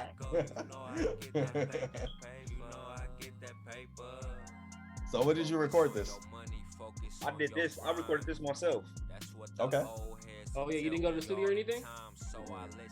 Okay. How long ago? It was last year, sometime last year, like earlier in the year. I just ran it through Lander. Okay. On the 110, I just left the city. On the phone with some freaks and they live. Hey. On my way to Los Angeles, where shit is so scandalous. It's the nitty gritty. On the freeway. Hey, you know I'm gonna post this on the page, right? Hell yeah, post that shit, bro. I'm gonna post that shit right now, actually. You can leave me alone. Stop hitting my phone, cause I ain't got nothing for you really. I'm on your shit right now, bro. Observatory look hella cool. That's the next place. It's XCI exclusive. Hey, I'm posting it right now on the page too. Look so good, make a nigga wanna date you. Coochie so good, make a nigga wanna rape you. Fly around the world, we can hop in a space coupe. Got a perk 10, bust a her, it's a Quaalude. Here, take this while I dry, give me facial. Bitch too much for a nigga. Yo, you was dumping, bro. She respect me cause I'm all about Good looking, man. Good looking. Yeah, you was dumping. Bitch too much for a nigga tryna save. I'm going hard, you know I need that paper. I ain't never stop until I get that paper. No, I need that paper, gotta get that paper. Yo, you was dumping, bro. Say See, I like when you rap, bro. That's what I'm saying. That's why we need to finish this fucking project. Cause I like when you rap. Like I don't mind when you Drake, bro, but I like when you rap, bro. Hey, Yeah, me too. I like when I rap too. I'm telling you, bro. Cause when I rap, when I rap, it's automatic. Like the Drake shit, I gotta work. I'll be having to tune that up, edit it, work on that, get the vocals right and all that shit. But when I rap, nigga, I'm rapping. No, it's just that's what I like. I understand, man. You want to be, sex symbol and shit. You want to be LL Cool J and shit. I do. But bro, when you rap, I like when you really rap because that shit is like, it was smooth. Like the way you wrote. Yeah. You found a pocket and you just really hammered that thing in. And it was nice. It was smooth. Hey, Mizzle. For the people that can hear that, you just got an exclusive, bro. That was some heat. Oh, that'll be on the pod. Yeah, that's some heat right there. Oh, that's gonna be on the pod. Okay, cool. So everybody streaming, sorry YouTube. But yeah. That's why I was getting the volumes together. YouTube, you missed it, but streaming platforms, you just got a little treat for the man. I think it'll go on YouTube. I don't know. Hey, send me the link too, so We I can can do it post the on. link to it. We can do it on YouTube because it's our very own. For sure. Oh yeah, that's right. Yeah, we'll pay Tay. You stupid. You done. Nah, that's the reason why. Because like every time I'm uploading a video, we get the flag by such and such, and it's like, well, once we get ad revenue, we're not paying them. Right. They're not getting But money we'll pay off of you our ad though. revenue. On everything. You're not getting a cent, bitch. Nah, not really. There has to be a deal made there. Exactly. You gotta be a partnership, some type of understanding, something. Because at some point we're gonna get people to where it does help us to help them, but then it has to be like a mutual thing where, like, of course, you're gonna bring an audience to us, so of course, we might want to flick you something, but I don't know. Like, I really like it's off the love so far. Like, it's really dope. Feels like it's more organic. Because we can pay people for interviews, but I feel like that's not really the vibe we want. Oh, fuck that. We ain't paying nobody for no fucking interviews. There's a couple people I would pay, but they have to be cool though. This the new death row, nigga. Come to death row. You feel me? Nah, nigga. It's even all death love row around here. Pay for XCI, we here. We want people to come through, come show love, because we're gonna show love back. No matter who you is, whether one of us fuck with your music or all three of us fuck with your music. You know what I'm saying? We here to support. Hey, I'm gonna say this. It's gonna come a time when people,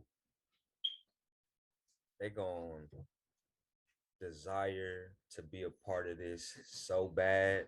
Oh yeah. That and we're gonna be so to a point where we can't even just openly give somebody an opportunity to be a part of it like that, bro. You know what I'm saying? Yeah. And they and people are really gonna feel it, and they gonna regret it, and they gonna feel some type of way about us. And I ain't gonna give a fuck. You know what I'm saying? People already trying to like weasel in, like, oh, hey, I know I didn't answer to the link that you sent me before, but I see you guys are doing numbers. Like, let's do something. And I'm exactly, bro. That's kind of that's why I don't be tripping. Like as far as like, and this ain't to nobody specific. I'm just speaking in general. Like as far as like people like that say they gonna come and they don't come. That's why I don't be tripping, bro, because at the end of the day, I'm still putting in the work. I did everything that I was supposed to do. I did my part. So whatever is coming to me is going to come regardless. You know what I'm saying? That's why I don't be tripping. I don't be tripping, bro. You can't make nobody show. People say X, Y, and Z. Just that's like the main thing to say. Oh, let's link. Whatever, exactly. Let's link. Exactly. And they bullshitting. Yeah, that goes back to that rapper talk shit though. When a nigga be like, we got a guess. The nigga be like, I'm finna hit you right back. And the nigga don't even call you back. Like, why if you want to get off the phone, you could have just said, nigga, you want to hang up. Like shit like that. Like, bro. I'm admitting our guess. All right, for sure. Let him in, man. Let him in. I'm gonna roll me another jizzle. Go for it. Oh, love sick, baby. I've been on it since high school. Came back to the city just to see what you've been up to. My yes, I am. Yo. I gotta change my name. That nigga name is Aiden Anderson. My son. Your government is out there, bro. It's my son. Don't put my son out there. You know what I mean? Just like how you put him on the bills. There we go. Damn, all right. You a real LA dad, for real.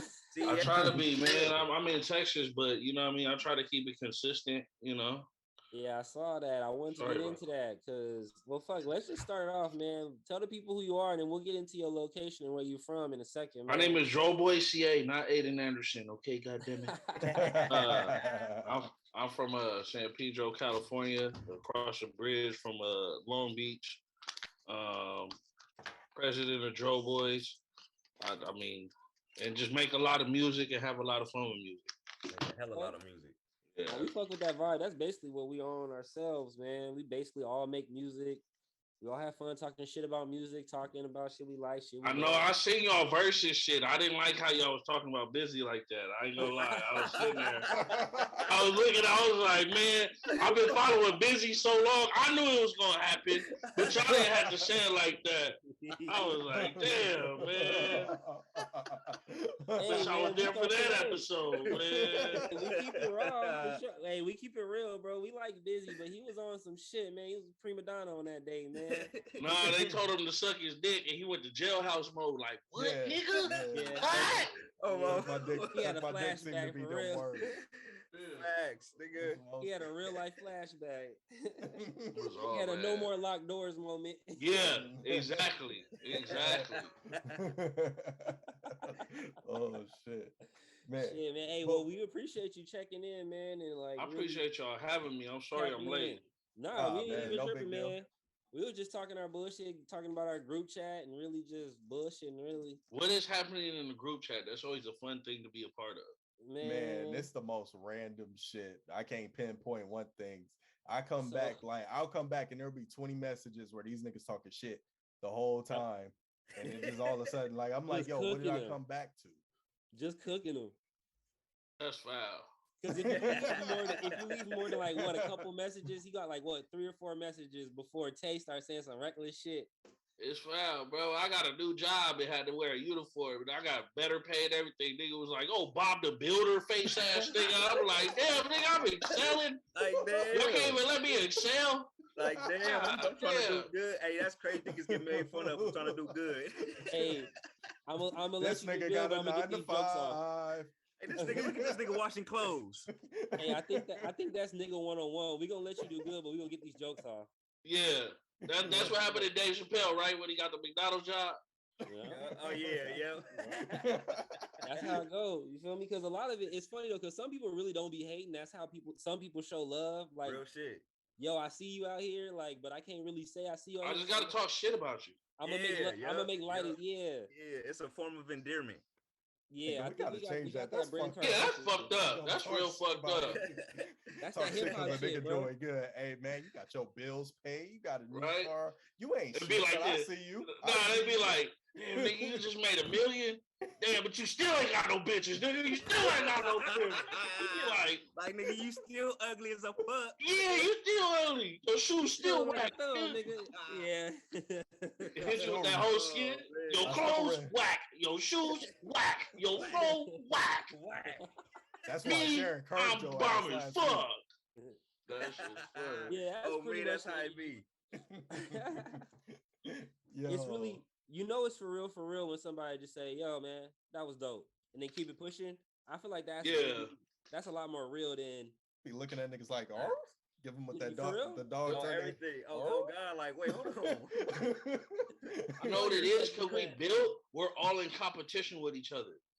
So if you get that little shit to where it's like, it's dope, it's like, I got a compliment, nigga. He like, Oh, everything. But see, for me, it's Finally. like I'll hear some shit that's hard, and I'll go into competition mode, but where I want to make more music. But it doesn't necessarily mean I want to down their music. It just makes me want to make music. I get like when you see somebody ball or you see somebody like hit somebody on the field, like you feel like, oh shit, like I want to go do something, but I'm not gonna be like, oh, his shit wasn't hard though, just because I won't, Yeah, You want to one one up them, but you're not gonna down them.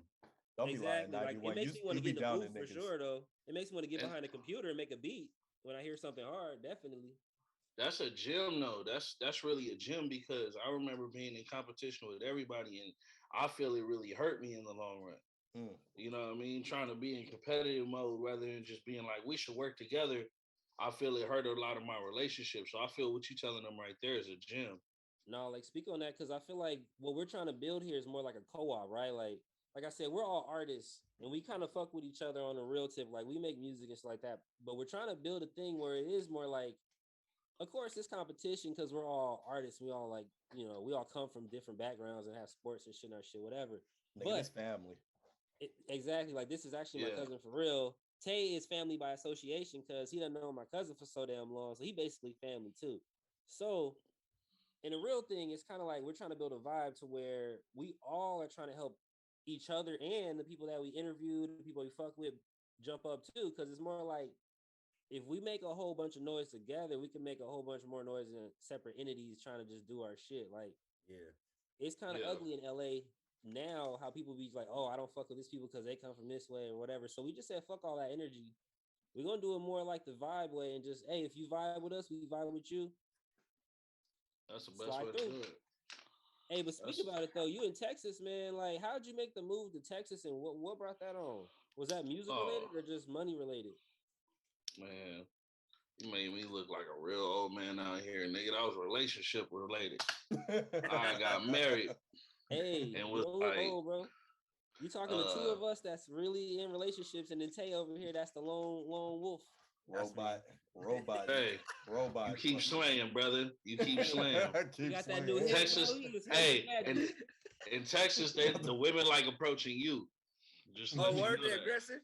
Oh, go to Texas, Tay. Okay. Oh, Tay, there you go. Okay, I need to go to But Texas. nah, what took me to Texas was my relationship, and then just being in the Texas environment. I'll speak on that. It's just different. Like my whole summer was full of rain. Like it's a hurricane season during full of rain. Like in California, your shit falls like this. The rain is flowing like this, nigga. Like I don't like that. I don't like the way it that was sound crazy. But you know what? When I moved out of, y'all need to thank me. I need to thank y'all from all of y'all because when I moved out of moved out of California, the Dodgers and the motherfucking Lakers won the championship. Okay, so get that to me. You know what I mean? Out of here, James Harden left, nigga. There was a snowstorm that ain't happened in 85 years. I brought some shit to Texas. That nigga said when I move, I bring a lot of shit with me. Bro, no water and no electricity for 5 to 7 days. Oh, you was a part of that shit? Damn. You were there doing that? Oh, you saw it on the news? Yeah, I was part of that shit.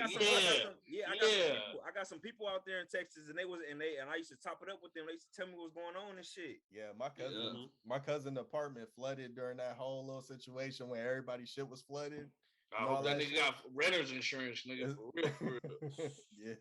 That's that shit out here. That nigga get a whole new TV. Like I had an 80-inch nigga. Everything. The part that got me about it though is her and her boyfriend in the apartment, and they got like water just coming down from the ceiling. They got this one little, they got the little igloo cooler and shit. She telling him like, dump that shit out the window. I'm like, what's that gonna do? Nah, goddamn thing. Yeah, because you gotta reload, nigga. You have to reload. Like y'all laughing because y'all ain't in that mode. Like me and my wife got real close. Okay, we got 2 bathrooms. You couldn't flush the toilet. We got real close. Okay, you know what I'm saying? Shit get real. Y'all in relationship. Imagine having to do that. Black to the bathroom after your partner went to the bathroom. Bruh. Nah, me and Black really was talking about that in the text because he really just got off of COVID, the C-19 situation, and he was locked in with his girl. And I was teasing him in the chat, and I was like, shit gets really real when you locked in with your girl and y'all gotta share a bathroom. He's like, oh, we did that. I said, oh, it's for real. Forgetting I was with my last for like 10 years. Yeah, so it's for real when that happened. Not the way I had to share a bathroom. I hear you, partner, but that nigga said, no, nigga, we was literally going in after each other. Literally. I've been there. I know. We had 2, but we got 2 bathrooms. We had a number 1 bathroom, number 2 bathroom, man. Number 2 bathroom was not something you wanted to walk into.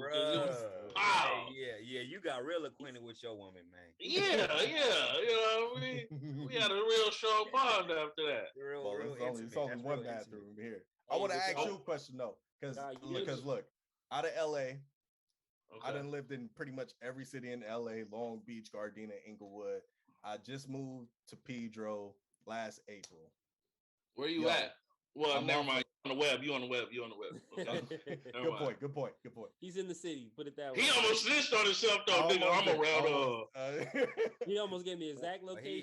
Where do I need to go to get some food? Because I just be Grubhubbing like the most random shit. You been to Busy Bee yet? I've been to Busy Bee.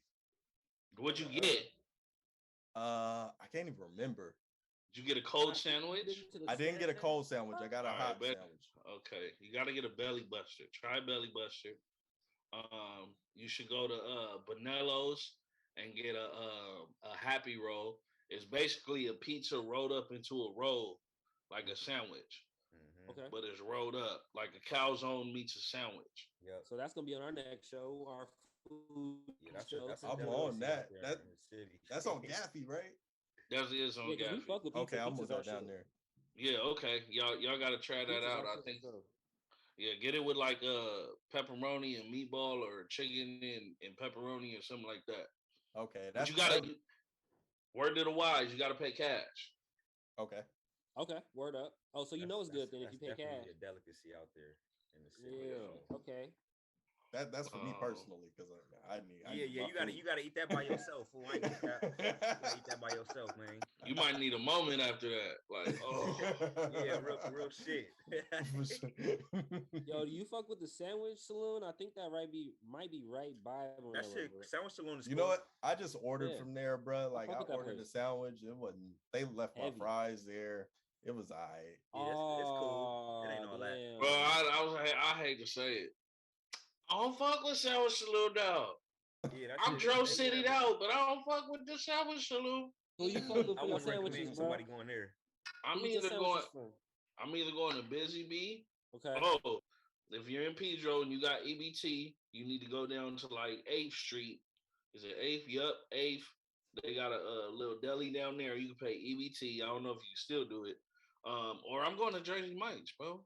Yeah, Jersey Mike's is fire though. Jersey Mike's always fire. You can't hate on Jersey Mike's. Hit. Yeah, I fuck with Happy Deli too though. I can't sleep on the Happy Deli. Oh yeah, Happy Deli has They got different ones. You talking about Happy Diner? They got a Happy Deli. They got a Happy Diner. They got different ones. Happy Deli that's on is it on Pacific or Gaffey?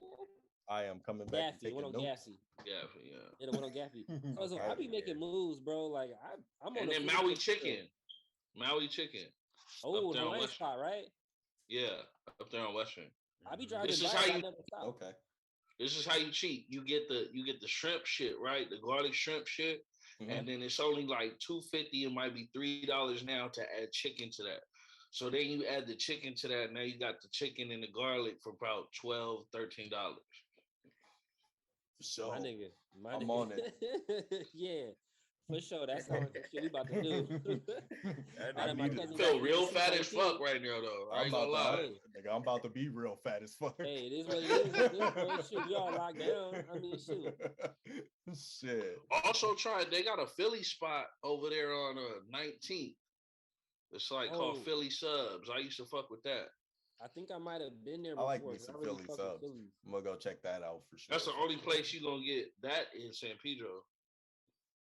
For sure. Pedro got some nice little spots now. Like they got a nice little situation downtown or whatever they done try to build up. How long you been out in Texas though? What part of Texas you in? I'm in Northside Houston, Spring. Oh, okay. So you're not too far out of the city then? Nah, I've been in the city and had some funny moments. Let me share a funny moment with y'all. Share them. So I was gonna ask you. Because I mean, this is a podcast. This is right. We here for stories. So my homie, he told me, he's like, hey man, I bartend down at this bar. Come through and see me. I'm like, all right, man, I'm gonna come see you. Me and my wife, we get all dressed up and shit. We go to see him. The dude at the front door is like, nah. This is Halloween, nigga. Niggas is dressed in costumes. I told my boy, like, nigga, I'm wearing a whole sweatsuit. I told him my whole appearance, can I get in? Yes. I'm iced out. I got my truck. Woo, woo. Bro, he's like, no, you can't get in. Me and my wife leave. My boy's like, come back. Like, man, you sure? He's like, yeah, come back. We come back. So we come back. And whatchamacallit? When we pull up, the owner's at the front door to greet me and my wife. We like, hey. And he's like, oh, I'm sorry about the inconvenience, yada, yada, yada. It was just a mistake. And I get inside the bar. My boy's like, hey. He goes, what happened? I told him what happened. He said, yeah, do you see that nigga around right now? I said, nah. He said, yeah, because we got that nigga fired. I was like, oh, shit. Oh. So we know who to hit up when we go to Houston and we got the juice. I wouldn't say I got the juice, but I had maybe. Hey, speak on something for I'm real. humble. Speak on something for real, because I've heard James Harden talk about this. How are the wings in Houston, bro? Comparing to LA? The only thing that Houston doesn't have is authentic Mexican food, or you gotta search for it. Okay. But our food compared to y'all food is different. That's crazy though, because you think they have Mexican food in Texas, right? Yeah. Like it's right there. They got like Tex-Mex type shit, huh? Exactly. Yeah, okay. So they have a lot of like melted cheese type shit, whatever. I ain't like stuff that we would get from out in Burritos and shit, like out in burritos, all that shit. Yep. Okay. I got a spot though that got some authentic, but you know, you gotta find them. Like I said, Hey, it's we'll gonna- hit you when we come out to Texas because we definitely got some plans to make some moves and do some shows in different places. So definitely spot. let This me nigga got know. RoboCop. Food Depending situation upon what already this. there, He always go RoboCop. It seemed like when he go to talk about something real, it just go in and out. Yeah, we just gotta cut him off. Hey, Man, but nah, CA, You want to go bro. food? What up? Bro, hey, tell us, bro, because you know me. I grew up in Pedro too, and you know, I was always a young bull. You feel me? You was always older than me, Yes, so sir. you know, we wasn't in the same crowd, but I was always around. You Yes, feel me? sir. I was always around. So, bro, like, tell me, like, how, like, in San Pedro, like, how you started, like. How you started like rapping and how you start the whole Dro Boy scene and how did you become established as an artist starting from San Pedro to where you are now, bro? No, very good question. So I started rapping very like probably around 9, and a lot of people don't know this. Like my dad, he used to before DJ Muggs was in Cypress Hill, he was in my dad's group called 783. Mm-hmm. And so fast forward, I've been rapping, and then I go into high school, and this cat, shout out to him, Jimmy Conway.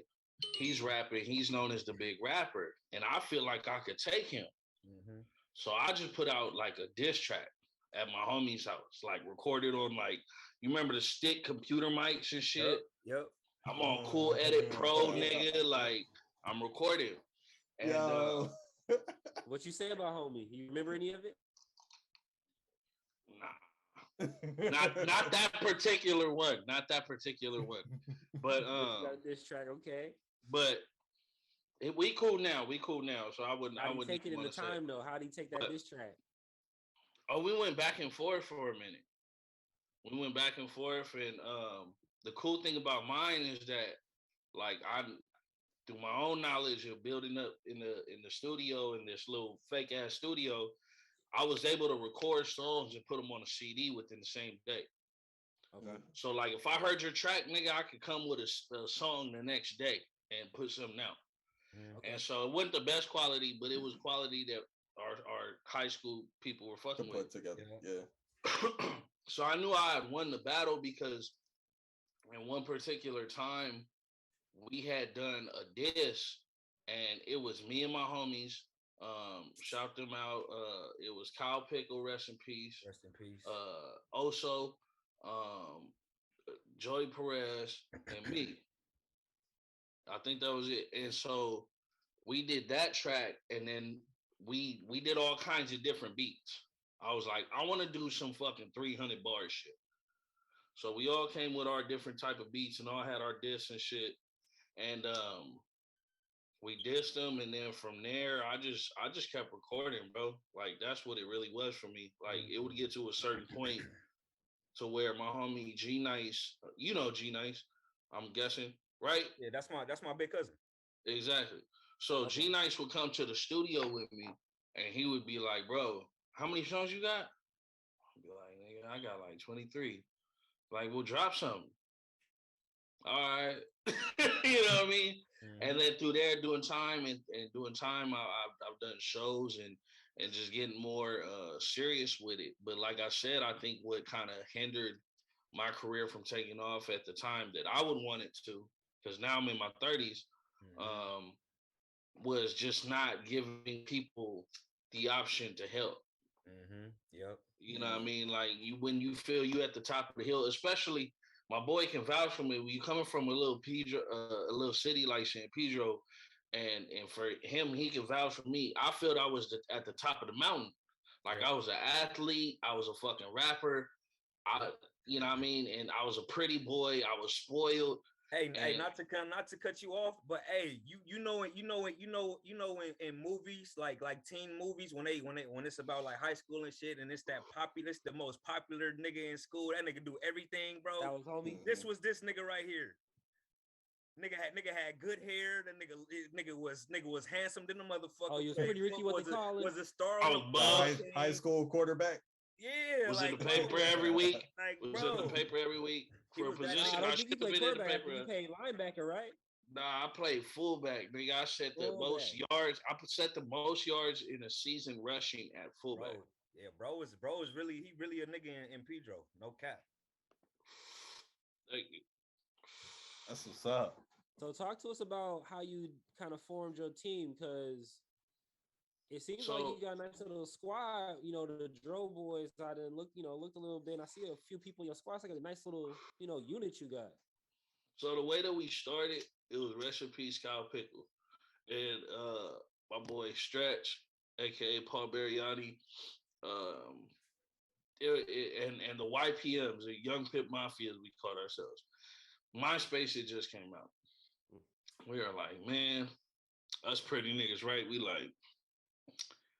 We should make a page of just all our pretty asses and let's call it the D-Boys.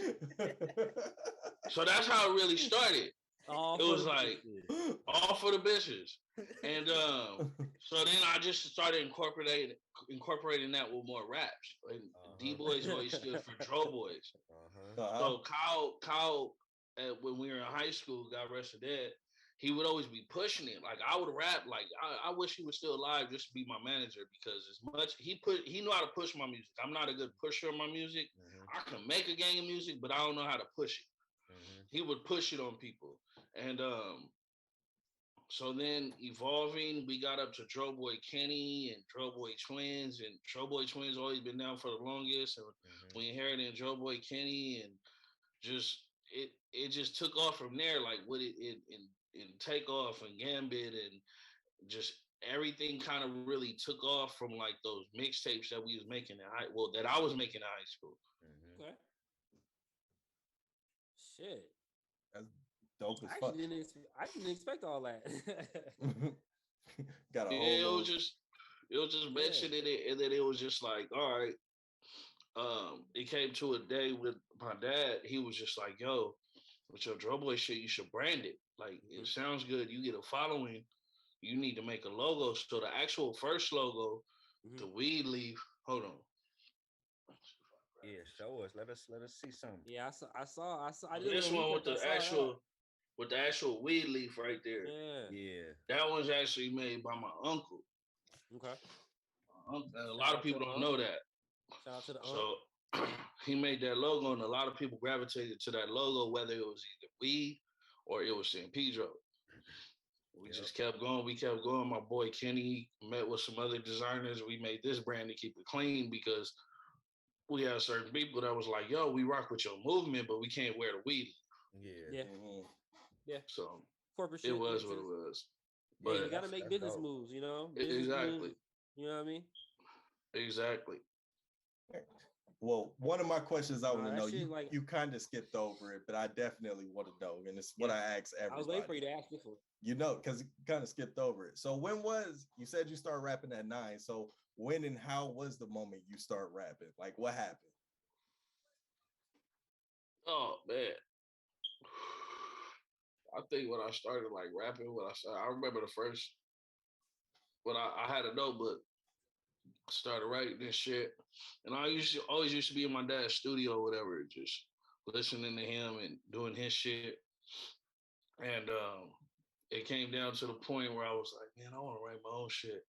And I wrote it in science class, and it was dissing this girl that is now my homegirl. And I was dissing her like she was mean and shit. So I just made a big, ugly diss. And at the time, me being so young, every fucking word is like "fuck, bitch," like you know what I mean? Because you're young, you just want to say the word. Yeah. Caught by my fucking science teacher, got took into the dean. My mom was like, "You ain't never gonna rap again," and I was like, 2 days. Give me 2 days. You had like a real Fresh Prince moment. I did. It was really real. That's crazy. That's crazy. So we want to know about, because I like where Baaack was going, but he forgot to ask his other number one question that he likes to ask is your first real like performance where you're on the stage. That was coming next. Okay. I think my first performance was probably at the Boys and Girls Club. I used to be at the Boys and Girls Club a lot, and I didn't used to rap over there in their studio, but I used to always make raps, and like the shit I would get on, like they would have shit, and then I would jump on it in their studio, but I never felt comfortable using a studio for that. But I would say it would be the Boys and Girls Club, and once I got that feeling, like when you controlling the crowd and you see what's going on, like it's over. So One of my big, talk about one of that my, feeling because we've all been on stage. What's it feel like? to me, it's just I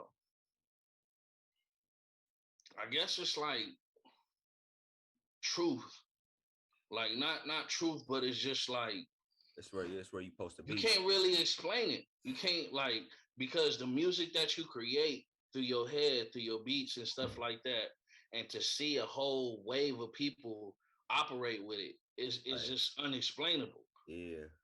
Like you know what I mean? Like I could print all y'all niggas shirts right now and you put on the same shirt at the same time, it's not gonna be the same shit. But if y'all singing along the same shit, man, I remember one time one of my biggest shows I was opening for Kendrick Lamar after he did Section 80. Oh damn. We were down there on Sunset, and I opened, and I had this song at the time called "We Want the Pussy," and this song was always like shaky to me because I'm not one. My dad told me at a young age, like 16, 17, if you that well crafted, you don't need to curse. Yeah. So I started singing "We Want the Pussy." The whole crowd started singing "We Want the Pussy," and it was just like, oh my God, like I got him. Yeah. I got him. Yep. But me being so wrapped up after that show with me thinking I'm a superstar, I didn't vibe with nobody. I didn't get nobody my Facebook, my album, my shit like that. I just chilled with the homies and smoke afterward. But then at that point, you just feel good though. So it's kind of like I won't say it's like a loss because you didn't network, but at the same time, you still got to live in that moment. Yeah, I got a lot of like moments, like a lot of like, y'all remember Lil Zane? Yep. Yeah, they were talking. They put me on a Lil Zane a little bit ago, a couple episodes back. Lil Zane? Are you sure? Lil Zane? I think we talk about him. I was like, y'all put him on Lil Zane? Like that don't even sound right. Hey, no, CA, bro. Hey, CA, I'm gonna tell you right now, bro. Sometimes he say some shit, and hey, we ain't in it, bro. I promise you. No, it was Bobby Bracken's, fool. That nigga said Lil Zane. My bad. Lil Zane was Bobby Brackens. Bobby Brackens. It was Bobby Brackens. Niggas getting put on to Lil Zane in 22. Bobby Brackens and Lil Zane had like the same career though. So facts. Kinda, but it's a newer. It's a newer. It's like the iPhone 13. That nigga said they put me on Lil Zane last week. You ain't heard calling me, nigga. You ain't heard that. What? Nah, so Lil Zane, I was working at Chili's and Lil Zane came up and he gave me my tickets. I was gonna perform at the Hard Rock Cafe on Hollywood Boulevard. He gave me my tickets, and then on my CDs that I had a barcode. And little be known to me, everybody that saw that barcode was like, "Nigga, you're good." Like Lil Zane was like, "Nigga, you did this," and I was just like, "Yeah." Like it was me and my family, but I'm like, "Yeah." He was like, "Man, you got it good." And I was just like, all right. That's wild, because because pretty much what you're saying is like at that point, like people weren't really used to the idea of selling their product on the street like that, right? Like, or at least a lot of people, like only major and not on the net like people that. Did it. Yeah. I come from a time to where it's like you didn't want to be seen on the net. Right. Like growing up, like. We were already fucked from day one. I thought about it. Our role models growing up was G Unit, gangsters. Facts. Dipset, gangsters. Like all our growing up shit was gangsters. So we didn't want to ever be seen. Like we was too like. Even me, like I have to admit, y'all, I heard the dark skin shit. You know what I mean? But being light skinned, I felt like I had to go extra hard because I'm light skinned. Hey, talk about that because that might be a little thing. Hey, let's talk about it. What you mean? Let's talk about it. Because you was a pretty boy, so I'm sure people try to want to test you because you thought you was pretty. That's why I couldn't I didn't want no drama with nobody, bro. Actually, boy, I was buff, bro. So anytime I had a problem, niggas wasn't trying to fight. Facts, this Niggas nigga was hey, not this nigga, trying to this fight. nigga was swole, bro. This nigga was really big on my mama. He look big now. Shit, look half On Samoan. my mama, Shit, bro, was really swole, fool. Like nigga for Bro, real. I was swole. I had long hair and a ponytail. You would think God, I bro was look like a Samoan. big, Oh, bro look damn. like a big ass Samoan. Fool. He look like My a cocky Uso. ass. I'm either walking around with no shirt or a white beater. Facts. See, that's Every that day. light skin shit right there, bro. You went extra OD. You went extra hard. That's why niggas say light skin. Look at this nigga. Like the day they was like every nigga in a white tee dying. Nigga was like, nigga. I got my white White tee on. tees I, today. I remember that one White too. tees I was today. in high Oh, you school. was Yeah, that type of dude. nigga, I had the 3X Pro Club on. My skinny ass. That's some ice Feel cream. me? Hey, that was them days. But see, the funny thing is, he actually fit a 3X. Yeah, see, I did. I Tall. got I got the Tall. I got You had I to got have the that. photo. You had the tall. Was For y'all the Pro young people Club, out there. Shasta, or Pro 5? What was Pro y'all doing? Club all day and turn the Pro t-shirt Club. in I was, upside inside out. I was Inside out. I remember that. Tag out. Yeah, that was a cold era. Hey, yeah, you was getting tagged on if you had like a Shaka tee or something in your My tag. Y'all used to tuck y'all jeans inside y'all socks when y'all play basketball, huh? Nah, I didn't do You know that. that shit. No, that's the Long Beach stuff. Hold on. I No, Hey, but man, don't talk about Long Beach. hey, no, Yeah, I but live the in Long Beach basketball right shorts now. under the jeans, that was the coldest era ever. Which one? The basketball shorts under the jeans. Oh yeah, I still do that now. Shit. Oh, No, hey, basketball shorts under Nigga, the the basketball jeans, shorts bro. under the jeans, fool. Nigga nuts be sweaty as hell. Hey, They would though. Yeah, Mom's that trying to shit take a wild. picture. Oh, I gotta unblur it. Hold on. yeah, I was. gonna I say, know. we I can't was put like, on it. damn. I was like, what is the picture of? Nigga, the T was major, nigga. We Damn. had nigga, I Oh, was shit. You look like a That ghost. t-shirt was big as a motherfucker. Thank you, bro. That nigga got on a blanket. You look like you do look like Blanket from Charlie Brown. Hold on, give me a uno momento. Hey, do your thing, sure. bro. I'll be right back. We're gonna Alright, bag you- on my cousin in his big ass t-shirt. Nigga, I was out Where there, were you bro. going? I was anywhere, nigga. I had on the 3X t-shirts. No, a damn well they didn't fit. Yo, how ridiculous was that era though? When you look back at some pictures, and you're like, why the fuck were my clothes so damn big? Ridiculous, bro. Should be looking dumb as hell. Like I was skinny as hell, wearing like you said a 2X tall, big as fuck, knowing I should probably wear like a large, and like it was just ridiculous. It got in the way. It kind of looked hard under sweatshirts though. I'm not gonna lie. Like if you wear a sweatshirt with the right length t-shirt, shit is a good look. Had the 3X shirt on, the Vizu jeans on, with the shorts on underneath. Vizu. With the shorts Wow. on underneath. Yeah, either the Vizu or the red Hey. monkey pants. Nike shorts or what though? I had Pro Club shorts. I had Nike shorts. I had whatever shorts. It didn't matter. We was throwing them on. I didn't fuck with the Pro Club shorts because them bitches were thick. So then I had to get They extra, was thick as extra big. hell. They thick, right? Them Pro Club shorts was thick as hell, but I They had was them all fucking under my sweatpants pants. cut down or some bullshit. Like Big they facts. was fucking They thick. sat I under. was a Pro 5 nigga, man. I didn't really like the Pro Clubs. They was too thin. Aw, You like this that thick, nigga the here, thick he ass like the blanket. Yeah, I upgraded ass nigga. like my white tee to feel like a fucking actual shirt. Like, but that was back in the days though. Like right Like your shit to now, feel like a now I drink. like comfort fit. I like That's when comfort you fit. had to double up on your. I like comfort fit. Yeah, facts. Hey, I'm not gonna lie. Like when I first put on like a Hollister shirt and I felt the cotton on me, as opposed to the damn I Pro got one Club on right cotton. now. No, it's H&M. I was like- shirts. But you know, like when you feel a different type of cotton first, when you get Yeah, out of your you nigga know. cotton and you That get should like be into some different. different Get type out of your cotton, nigga cotton. you know what I'm talking about, bro. It's like, oh, it's Like, different this type is of feels out Like, here. this Maybe I don't is have to. like this what money feel like. I don't have to wear this rough ass t-shirt. Hey, I was in my pro clubs all day. I used to get high. I used to be beating up my brothers. They come in my room, stealing my t-shirts and stuff, wearing them to school. Hey, Hey, man. that was real. Hey, That man. was real. That's my Hey. 2X tall. Yeah, that was a cold. The era, worst man. thing was when they steal your stuff and you get something on it. Because then Nah, that's a dead shirt. They used to just take it straight to the washing machine. I feel like that was 9 Put it times back in my out of 10. 9 times out of 10, you was getting something on that bitch. Yup. Mhm. Facts, That nigga. white one is getting dirt. It's getting something on it. It's gonna get juice. It's gonna get some type of drink. It's gonna get whatever on it. Something, nigga. It's It's gonna have some food inevitable. on it you wasn't even eating. It wasn't the same I need after lighter. that first watch. You had I to need try to lighter, figure- huh? You had to try to keep never it is. clean that first day.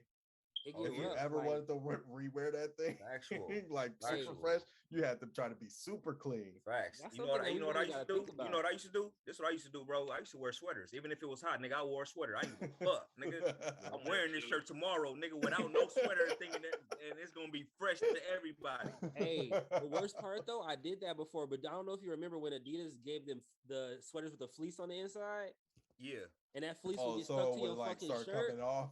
Oh my god, Like, bro! damn. My fucking T-Max sweater ruined a whole bunch of pro clubs because I'm like, fuck. Yo, That so fucking fleece was the you couldn't even worst, get bro. you couldn't even get the double wear if you kept it clean. Nope, because You it had a whole bunch of you fucking be in the yarn. room talking about. Yup. Facts. Trying to get the hey, fucking Black. lint roller. Hey, or Black. something. How you blur out your background? Go to video settings. You see the little area. Go to choose virtual background. Okay. Yeah, man, the big t-shirt era was a thing, but that's actually something we gotta think about because I mean we getting into merch, so we gotta look into nice cottons and shit, you know, Nice some cottons. comfortable stuff. Dro, I'll say you just take it step by step. I was gonna say, talk to us about it because you got merch, you've been doing it for a little while. Talk to us a little bit. Give the people out there that's trying to get their shit together a little couple gems on how they, you know, get rocking. Give you the biggest gem I've got last year. Because you got big merch. Yeah. Shout out to DroBoyCA. DroBoyCA became the merch man. But my boy told me, you want to get your label, your stuff started. What you focus, huh? Hey, it's trying to do some Hey, science. no, don't mind. Hey, don't mind me. I'm blind in the motherfucker. I gotta get all up on the computer to see. Hold on. So I do some fucking mathematics over here. Don't mind me. Don't mind me. long story short, take a pic, get one item that you're gonna buy. So let's say we get this sweater. Buy one of these sweaters, just one. Take a picture of it, and then tell people to buy it. Once they start accumulating the buys, tell them you'll get it in about 2 weeks. You print out your sweaters, give back to them. You're not really coming out your pocket. I like your style because a lot of people would think, "Oh, let me go get three of these, I've done that. Sell them." I've done it. And it sounds now like a your good shit idea. on merch. Yeah, It sounds like a good idea until you have all this extra product. You're like, "What do I do with it now?" Yeah, exactly. That's pretty much like a pre-sale method, in a sense. Yeah, so unless you know you're gonna sell units, I wouldn't recommend buying beforehand, anyways. But You just don't let the consumer know that it's a pre-sale method. Facts. That's where you fuck up. That's all you do. That's all you have to do. That's what my boy told me, and that's the best game I've heard. So that's the best gem that I said I could share. Facts. Because I respect that. Because you're not gonna really like you come out of your pocket, but more or less they coming out of their pocket and they buying the shit. Exactly. So you're really using their money to get the product instead of using yours to front it. Basically. That's the best way to do it because then, like you said, you're not out. Because at the end of the day, if you out, somebody doesn't buy these shirts or whatever, you got extra shirts for what? And then you got to figure out how to get that off. But with that, you'll be entitled. You'll have to have either an app or a website or Instagram page or a big cartel page, so that way you can sell it digitally. Because ain't nobody gonna give you $15 and wait 2 weeks. Exactly. Hand to hand. So you be drop shipping? I really don't be doing nothing right now. My homie sits on the burn DroBoyCA. I'm out here on Texas right now, and right now I just gotta keep pressing this product that I keep pressing. As far as coming out with a song every week and just build that up again. Because I kind of took a hiatus. That song. That's cool. That you got like different arms working different parts, so you don't have to really worry about every single part of it. Man, your homie doing the merch.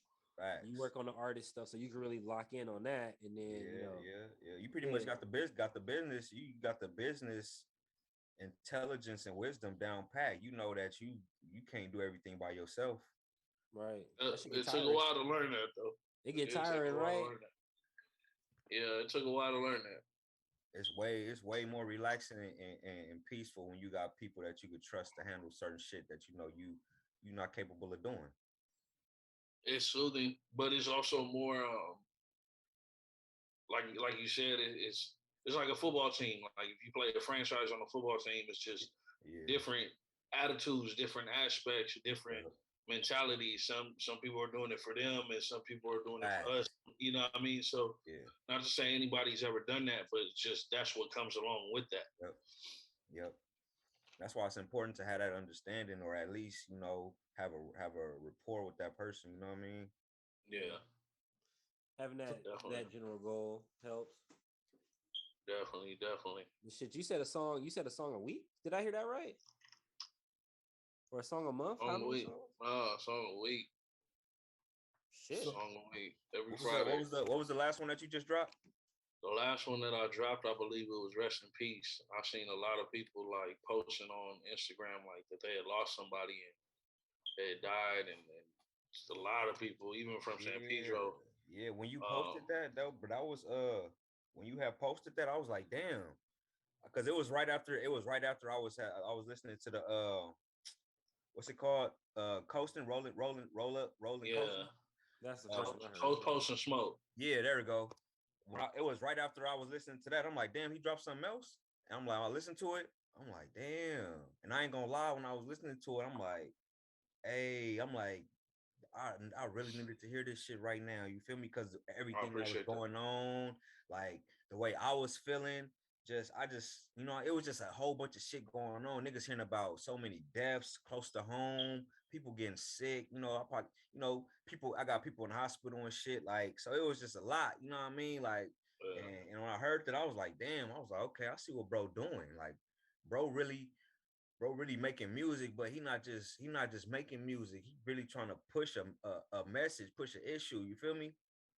And it's here and there. It's here and there. I don't want to say, but it's here and there. You know what I mean? I got different shit for different that, but as far as that song in particular, the way that I was feeling at that time, it was just like it was a double entendre. Like I'm dying to live. You know what I mean? Like I'm literally dying to live, and then I'm just trying to rest in peace. Yep. I like the way you flip that. I like the way you flip that. This shit is hard because you'll think it's gonna be a sad song, but the way you flip the rest in peace is like the way you flip it. Like it's almost like you flip death, like you flip the narrative on death, and like you would think that song is gonna be some sad, I miss you type shit, but it's like it's really motivational to live your life to the fullest. Yeah, the producer I was working with, he was like kind of came with that same character. And that's kind of where that came from. And I think we were just working together on that beat, and I freestyled that hook. And then I just started writing the verses from there. And, thoughts in my head, how am I still alive? Just off the back, I should have died twice. Mm-hmm. One was from the accident. Kyle didn't survive. The other one, Garrett White, got shot 9 times. Mm-hmm. So it was just like, and then the next one is this city of mine holds no pity to grind. So it was just like everything happening in the city. It was just like, man, like I had to vent out some way. And I probably resonate with it more because the shit that you talk about, anytime you talk about some shit that happened in the city, like I know, like it's not like some shit where it's like I don't know what you're talking about. I know exactly what you're talking about. I know exactly who you're talking about, and I know exactly, you know what I mean? Like I know the landmarks that you're naming. Like I know, so it's like. When I listen to your music, it's different. I really get put back into the city when I listen to your shit. You know what I'm saying? Oh, I appreciate that. So yeah, bro. Like I appreciate your music, bro. And it's like, and you never knew this because we never talked. Like we never had a relationship, but we was always around the same people in the same places. Yeah. But nigga, you was one of them people in the city that I admired as a rapper, bro, because I always wanted to rap, bro. Like you to me, you was like the Lil Wayne of the city, bro. To me, you feel me? Like that was who I looked up to. Yeah, like you was the best nigga in the city. Like you was that guy, bro. Like you was that nigga, bro. And I admired that shit. I wanted to be that guy. I'm like, this nigga rapping shit. I'm like, well, I know I can't play no football, but I can rap though. I'm like, man, I'm like, man, I'm a rap, but it took me a while to develop. I was nigga was shy, nervous, but I used to watch you and how you used to do your shit. I'm like, man, this nigga really be just doing this shit. So nigga, I appreciate what you did, bro. Like as far as opening up the doors for niggas like me, bro. Because if it wasn't for you, I don't think I would have started rapping. You know what I mean? I appreciate that, man. So I really appreciate you always doing what you do and staying dedicated to that shit, bro. And like I said, bro, like I watched you grow, bro. I watched your career like really grow, bro. Like niggas It used was to booming at one point, boy. nigga, hey, bro. Hey, bro, man. Niggas don't even know, bro. Like They Pedro, sitting over here like, fuck this light skinned nigga. man. This I'm telling you, bro. This nigga Came through was Pretty Ricky he with was the that music. guy, man. I'm telling Pretty you, like, Ricky. and all Pretty he was Ricky with the that music guy in and the all merch. kind of ways. Like nigga, he was the nigga that you looked up to. I was rapping and singing before Drake was rapping and singing. Hey, facts. Hey, on my mama, he started that rapping and singing shit, bro. No, I won't go that far, but I was rapping and singing before I was rapping and singing. We'll say you I can started say in that. San Pedro. He started. I can say that. Hey, he started the rapping and We'll singing say shit you the before first in motherfuckers San was- Pedro to do before it. it was popular. Yeah, I think I am actually probably the first San Pedro. Facts. So since we talking San Pedro, before we get out of it, because me and my cousin had this conversation before, because I've been thinking about moving to the city because I like that it's a little bit ducked off. It's not like right in LA. Like I live in Long Beach right now. But Where you moving? Like where? Give me. So this is what we talked about. This is the situation. I like Pedro a lot, but it's definitely some spots where it's like I stay off of Leland. it's a little sketchy. See, like over I stay there, over by the high school. cool area. Okay. Yeah. But if you go down under Gaffey, you start getting towards the water, it get a little sketchy down there, bro. Yeah. That's where I lived at. I lived on 13th and Center. See, 13th and Center. Yep. When I left that bitch, I was on 9th and Center, nigga. Word. okay, so you know about the numbers. Talk to me about the numbers in Pedro, because people will get surprised about how janky it can really get down there. Because you'll think, oh, I'm by the water, it's some sweet shit, but it's really not. Just go drive down there. All It's right, really so not. like you said, first off, you don't want to be below Gaffey. Mhm. Talk about it, because niggas don't know. It's just a lot of gang activity out there. Yeah. You wouldn't think so, because it's such a quiet city. It looks like. It's small, and that's why. Oh, it that's looks why- like that. Yeah, It looks like, facts. right. But you got to think about it like this. So what you just said, you said it's such a small city, correct? Exactly. So what you have is you have people of the gang members. No. The gang members, they feel they have to go extra hard because they're from a small city. Exactly. So with that being said, it depends where you are. From the number standpoint, like you asked me,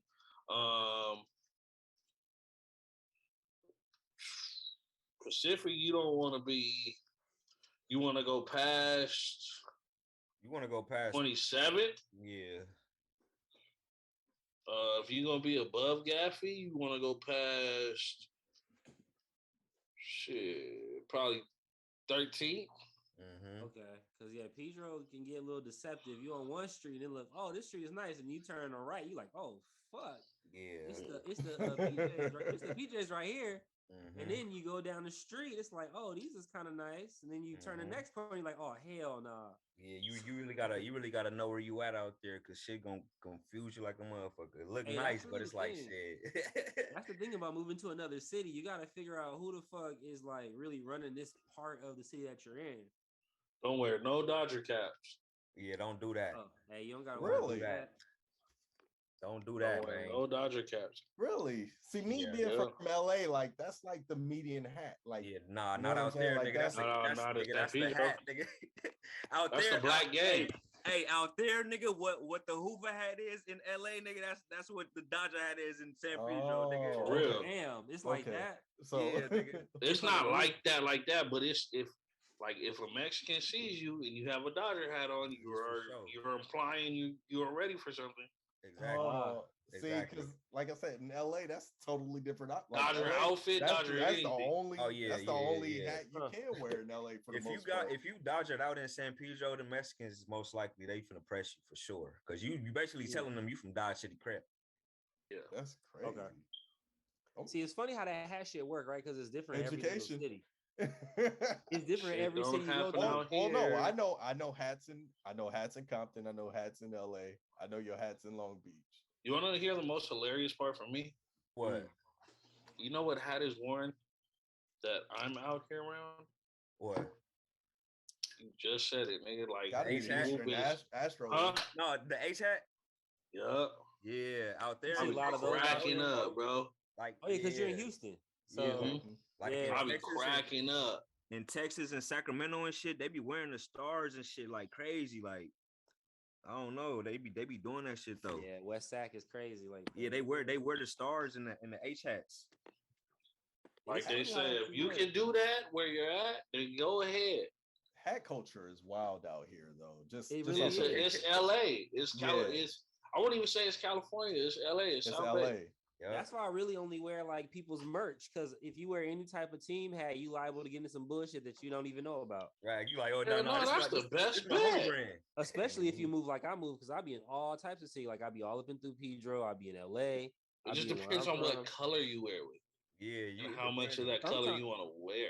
Sometimes Exactly. it don't even matter because you don't even be thinking about it. You'll just wear a hat because it's hard and it match, but that shit. Then is the you wrong fucking color. up. Nah, No, yeah, you need. You Are need to know you what's on that from hat. California? That's why I only wear these. I Are only you wear from merch like that. California? Oh yeah, I'm from Linwood though. It's different. Yeah, Mm-hmm. Y'all niggas got wild niggas out there though. Oh, we do. Y'all but niggas, they most y'all niggas just be off drugs. No, just- Hey, don't front on Nigga, Papa Pope Street Zanny like and be like, nigga, what did we do last night? Don't front on Pope Street like that, man. Hey man, I ain't front on Linwood Bob nobody. and them. Man. I But told nah, you y'all it's- put in work.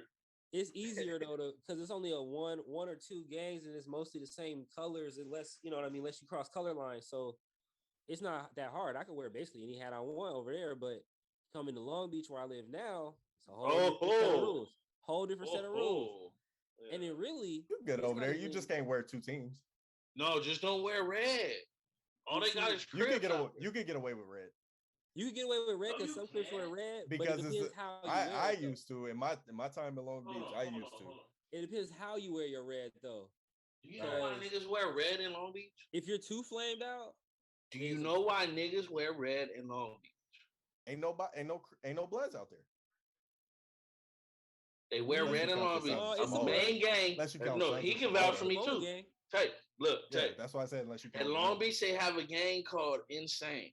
Mhm. Yeah, insane the 20s. Insane used to wear red just to have you say "What's up, blood" to them, so they could Facts. jump Facts. All Facts. my- That's I had facts. homies. That's some tricky I had shit. plenty baby insane homies, plenty insane homies, plenty 20 homies. Red was never an issue over there for I me. never heard that story. That's interesting. I spent a lot of time in Long Beach. That's where the whole thing. That's where That's why where I know it from. That's why they colors. And a lot of That's why they colors was red, gray, red, gray. They and- do the gray and black, but yeah, gray, black. but they 'Cause you they see them with a lot of insane. red too. But a lot of my homies like from baby insane, like their favorite color would be red, Mm-hmm. so they would rock that all the time too. Yeah, I always wondered that about right. Like it's kind of fucked up, right? Like if you born in a crib hood, like it's not insane. Like a regular traditional crib hood, like 60s or something like that. And your favorite color happens to be red. It's kind My of a favorite fucked color up red. existence. That's one of my favorite colors.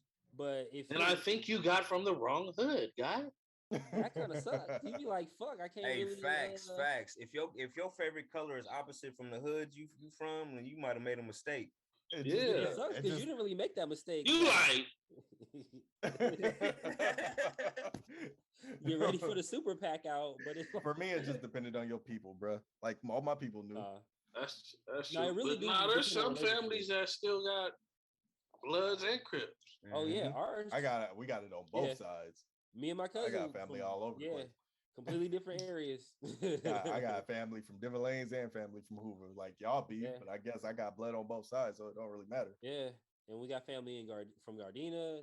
So let's see, so family from Carson. Gardina's a wild ass city, man. Gardena, it gets ugly, bro. It's kind of crazy how it's sectioned off. It gets really tricky sometimes. Gardena LA got is so flat. many murders now, they don't even talk about them in Gardena. Man, facts. I It's didn't hear funny how about you said Gardena. that because Gardena is really like the Hispanic. I don't know what that nigga's Robot. from. But That nigga said, the homie from Gardena Hustlers, that boy, he in jail for double homicide right now, like for life. I don't spend too much I time. wonder if it's the same homie. Is he light skinned? Who knows? He definitely light skinned. He is? Yeah, he was going extra hard because he light skinned. Nah, that nigga was. Hey, you remember Leon Tay? Nah. You remember Leon? Yup. Not me. He might be talking about Leon. He probably is. You don't know his name? Nah, that The ain't. world is know his name? small. He said he knows his hood name. I don't know his hood name. Yeah, the homie name was Munch. Munch Love. No, I don't think it was him. Man, but it's funny like that. You think like some of these cities you be sliding through, you think they sweet, but it's really like some activity going on. If you stay there long enough, you might get into it on accident. On everything, bro. That's in every city. Pretty much. It's hard to avoid it. It's funny. That's why I was talking about like trying to move to Pedro, but I was like, I was sliding through, doing my little checkouts. Seeing who was there, don't get it fucked up. Pedro be hot. Every time I go out there, the homies telling me, hey, be careful, fool. Every time I have moved closer and closer to white people. Yeah. Well, nigga, take your ass up PV or Rolling Hills, nigga. You need to go up there. I'm like, but that rent is different. Nigga, no, you not if you on Leland. Facts. Hey, it's close. Not if you on Leland. You better take that ride down the coast, brother. Yeah, till you get to sit on top of that hill. Hey, we working on it though. I can see it when I look out the window. We are expanding. Hit that coast one time.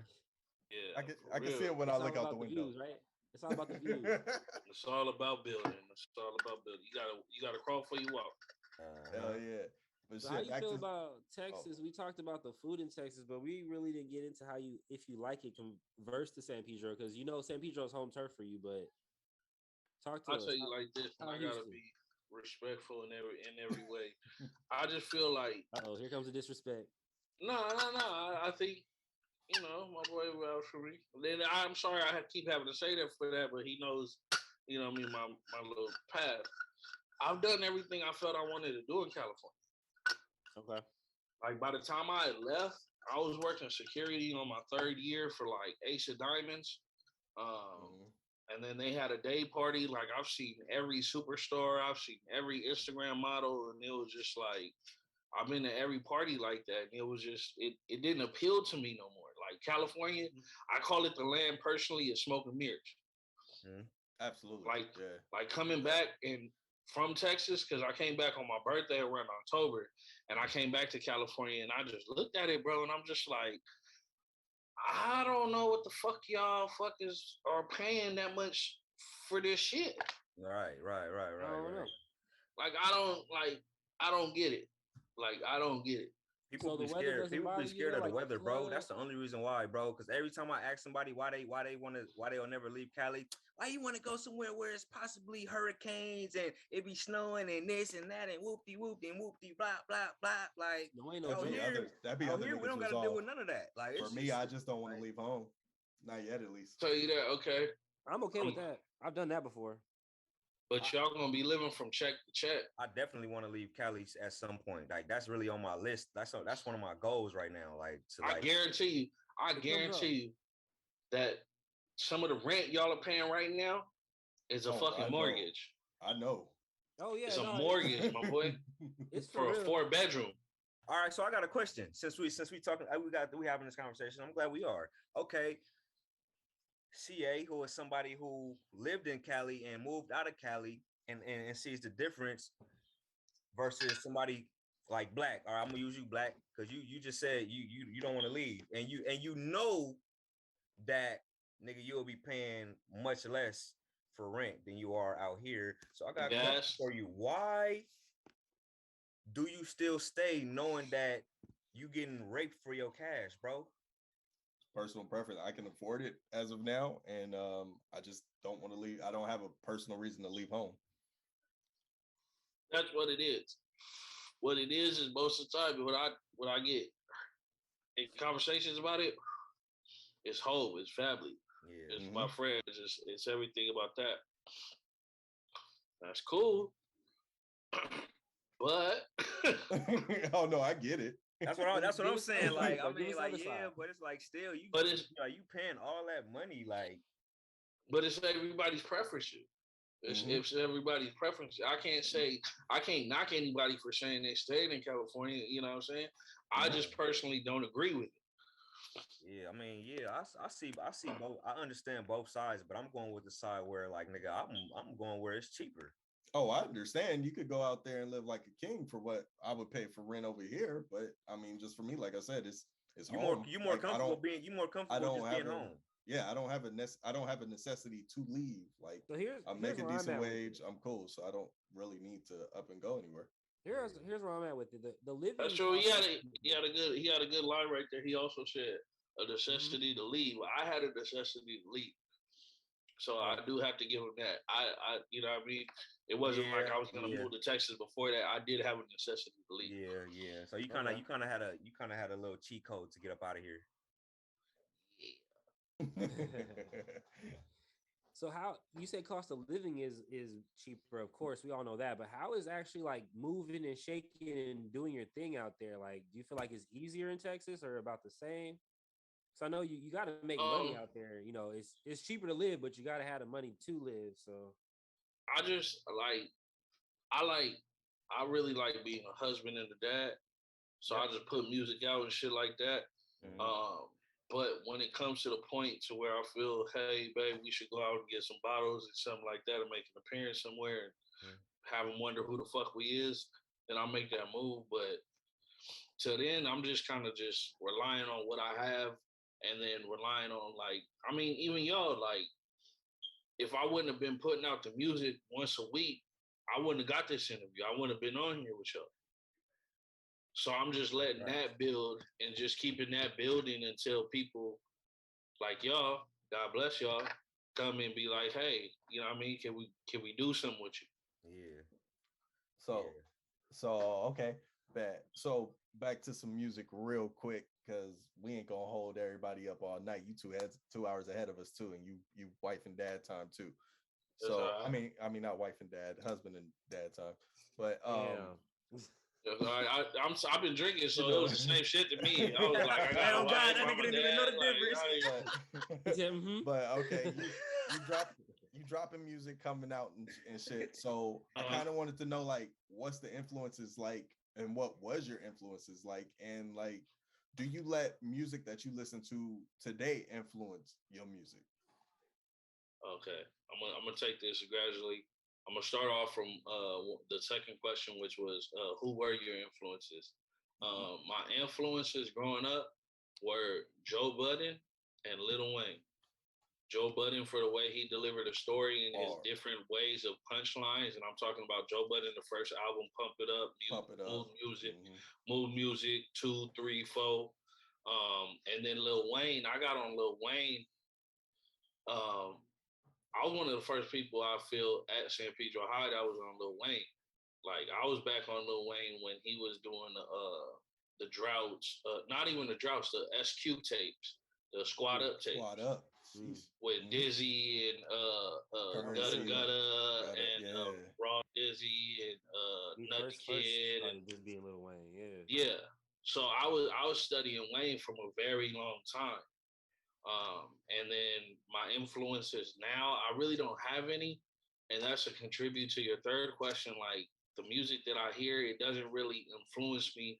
I guess it influenced the cadence, I would say.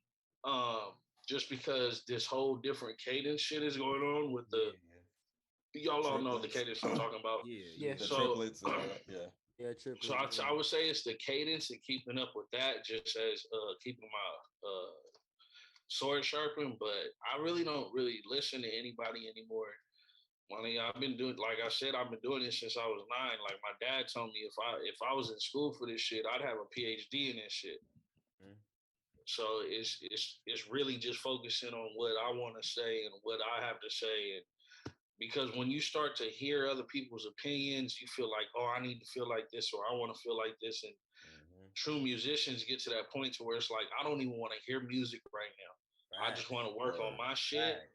And then once I get done with my shit, I'll listen to what's going on, and then I'll mess with, you know what I mean, here and there. But I don't. No, go ahead. No, go ahead. I was just saying I really don't have any influence. My early beginner influences were definitely Lil Wayne before Carter One. Like I rode in the Carter One with him and was putting people on Carter One, um, and that was it. After that, I have people that I enjoy listening to. Like I enjoy listening to Uzi. I don't know what the fuck it is about Uzi. Certain songs. He's got something. He's got something. I love a little Uzi, bro. Lil Baby, of course, is doing his thing. Pause, real quick. I'm not gonna let you slide by that because I'm probably the only one in the group that doesn't really see it with Lil Baby. Talk to me. No, about it, it's bro. me and you. We talked about this. Y'all niggas don't like Lil Baby? Not really. It's not that we don't. It's not that I don't like Lil Baby. It's that the sound just sounds so repetitive to the point where every song kind of sounds the same. It's like the baby thing. But I do fuck with the Baby though. I like the Baby, but it's kind of what people say about him, how he doesn't have a different flow. It's kind of always the same flow. All the songs. I can't say that because I can't say that because I've heard, bro, that nigga is versatile, bro. I've heard that nigga rap slow, rap fast. I think the one that fucked me up was when he did The Message or something. The black one? You talking about the Baby or Lil Baby? I'm talking about Lil Baby. Oh, that song about I gave him a chance. Yeah. That's when I was just like, yeah, like nigga, what? Y'all niggas crazy. I did send you a Lil Baby song so maybe where I'll try that. He snapped Y'all on me. niggas, I doubt y'all not listening to the right songs or something. Here's my difference. Besides y'all being light skinned and him not being light skinned, I mean y'all not being light skinned, him being light skinned. The Baby, you could break down the Baby verse, literally.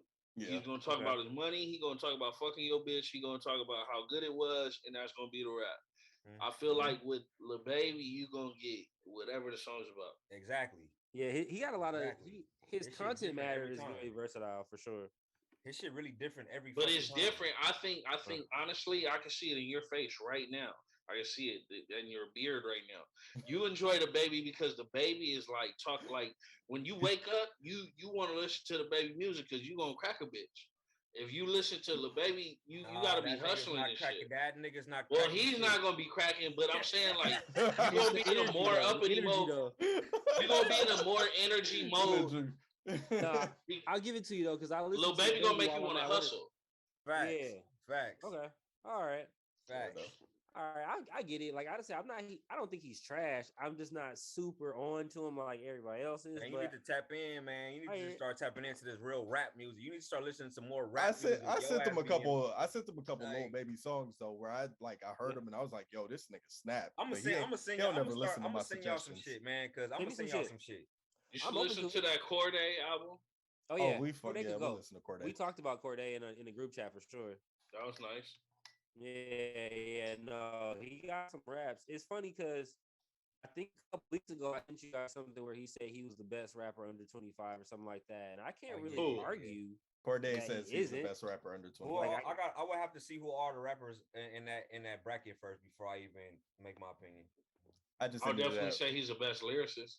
That's what I said. I could give him that for sure. That's what I said. I went with Roddy Ricch, and I said, if you're talking about the person who can spit bars better, is Roddy Ricch a rapper? That's what I said. I don't think he's a rapper. I think he's more of a lyricist. He's like he's not a Roddy Ricch is a singer. Yeah, that nigga. Nah, I don't give him a singer. He's not Roddy Ricch is a singer. I think any nigga, if you hold your notes, man, you singing, bro. That's not rapping. Roddy Ricch is a singer. That's why I don't think Lil Baby at a certain extent is a singer. That nigga is melodic, bro. But then a lot of these niggas are melodic. Being melodic and singing though are different. No, but rap music, but if you look back at the history of rap, bro, rap music never had melody. That's why they always had singers on the hooks, bro. I think Roddy Ricch is a singer. I don't think he's a rapper either because he doesn't rap enough for me. That nigga's a hybrid. Late at night. That's definitely singing. Sing that shit. Oh yeah, I don't know about that. Yeah, you have to sing that. You can't. It's like rap that. Blast. I wouldn't call Blast a rapper either. That nigga's a singer. I don't call Blast a rapper. I call Blast a singer. Blast is a singer, fool. It's the same thing though. I would call him that same kind of realm. Not for niggas is singers, fool. Roddy Ricch is Young Thug and Future put together with Gunna. Facts. Oh, I totally agree. Facts. I tried to tell somebody that when Roddy first dropped, was like, yo, he ain't nothing but Young Thug light. And it was like, no, he's not like Young Thug. But what are you? He's a West Coast Young Thug. He's a West Coast Future, Young Thug, and Gunna. That's facts, nigga. All three of them niggas mixed together. That's facts. For real. I like how he got on Homeboy though, in the clubhouse or whatever. Yeah. Oh, you heard that shit? Yeah, I heard that shit. I ain't worried about that one. I'm not worried about it. I just like how he stood on this shit. He's like, man, I have nothing to prove to nobody. Good. As a man, you should never feel like you got to prove anything to anybody. Yeah, take that as my first word. Well, show number 11. Factual. I like that. Well, gentlemen, I'm about to call it a night. I greatly appreciate it. I'd love to be on here again. Hell yeah, man. We can make that happen. We gotta next time we gotta have a whole Dro Boy up on this bitch. Yeah, we'll talk about I'm gonna text you. I got some questions. Oh yeah, part 2. Absolutely. Part 2. Well, gentlemen, thank you for having me. I truly appreciate it tonight, man. And let's do this again. Thank you. Absolutely. Hey, good looking for being on here, man. We appreciate you, dog. Yes, sir. All right, y'all. Have a great night. Blessing. You too. All right, Dro Boy CA. Salute. That was a good time, man. Facts. Shit, big facts. Fuck, what y'all want to get into before we get out of here? Because that was pretty good. We got some already hit time. We had 2.5. I'm trying to get in some pussy, man. We recorded before you. Yeah, we had 2.5. We about to knock this thing up out of here. I got some questions. I have some throwaway questions for not throwaway questions. I won't say that, but I do have questions for when we ready. It's something I'm gonna call. It's a little segment I'm gonna call Tay's Corner. You know what I'm saying? Tay's Corner. And it's because 91 act like he don't never want to answer these type of questions. So we definitely gonna ask Tay, and then we gonna force 91 to answer them. I'm the guy. Let's go. But you gotta make a little voiceover with the deep voice, like, and you gotta make that motherfucker say Tay's Corner. Yeah, like you gotta like they gonna cap this whole time. They gonna cap this whole time. We gonna say something. Oh, and by the way, with the whole concert conversation, talked to my girl about it, and she was like, "Yeah, why wouldn't you go on stage?" See, that's your girl. That's your girl. We gotta get your girl on here. Yeah, we gotta see what your girl would say, fool. Okay. I bet you she probably look at you weird for not going up there. Like, why wouldn't you go? You're weird.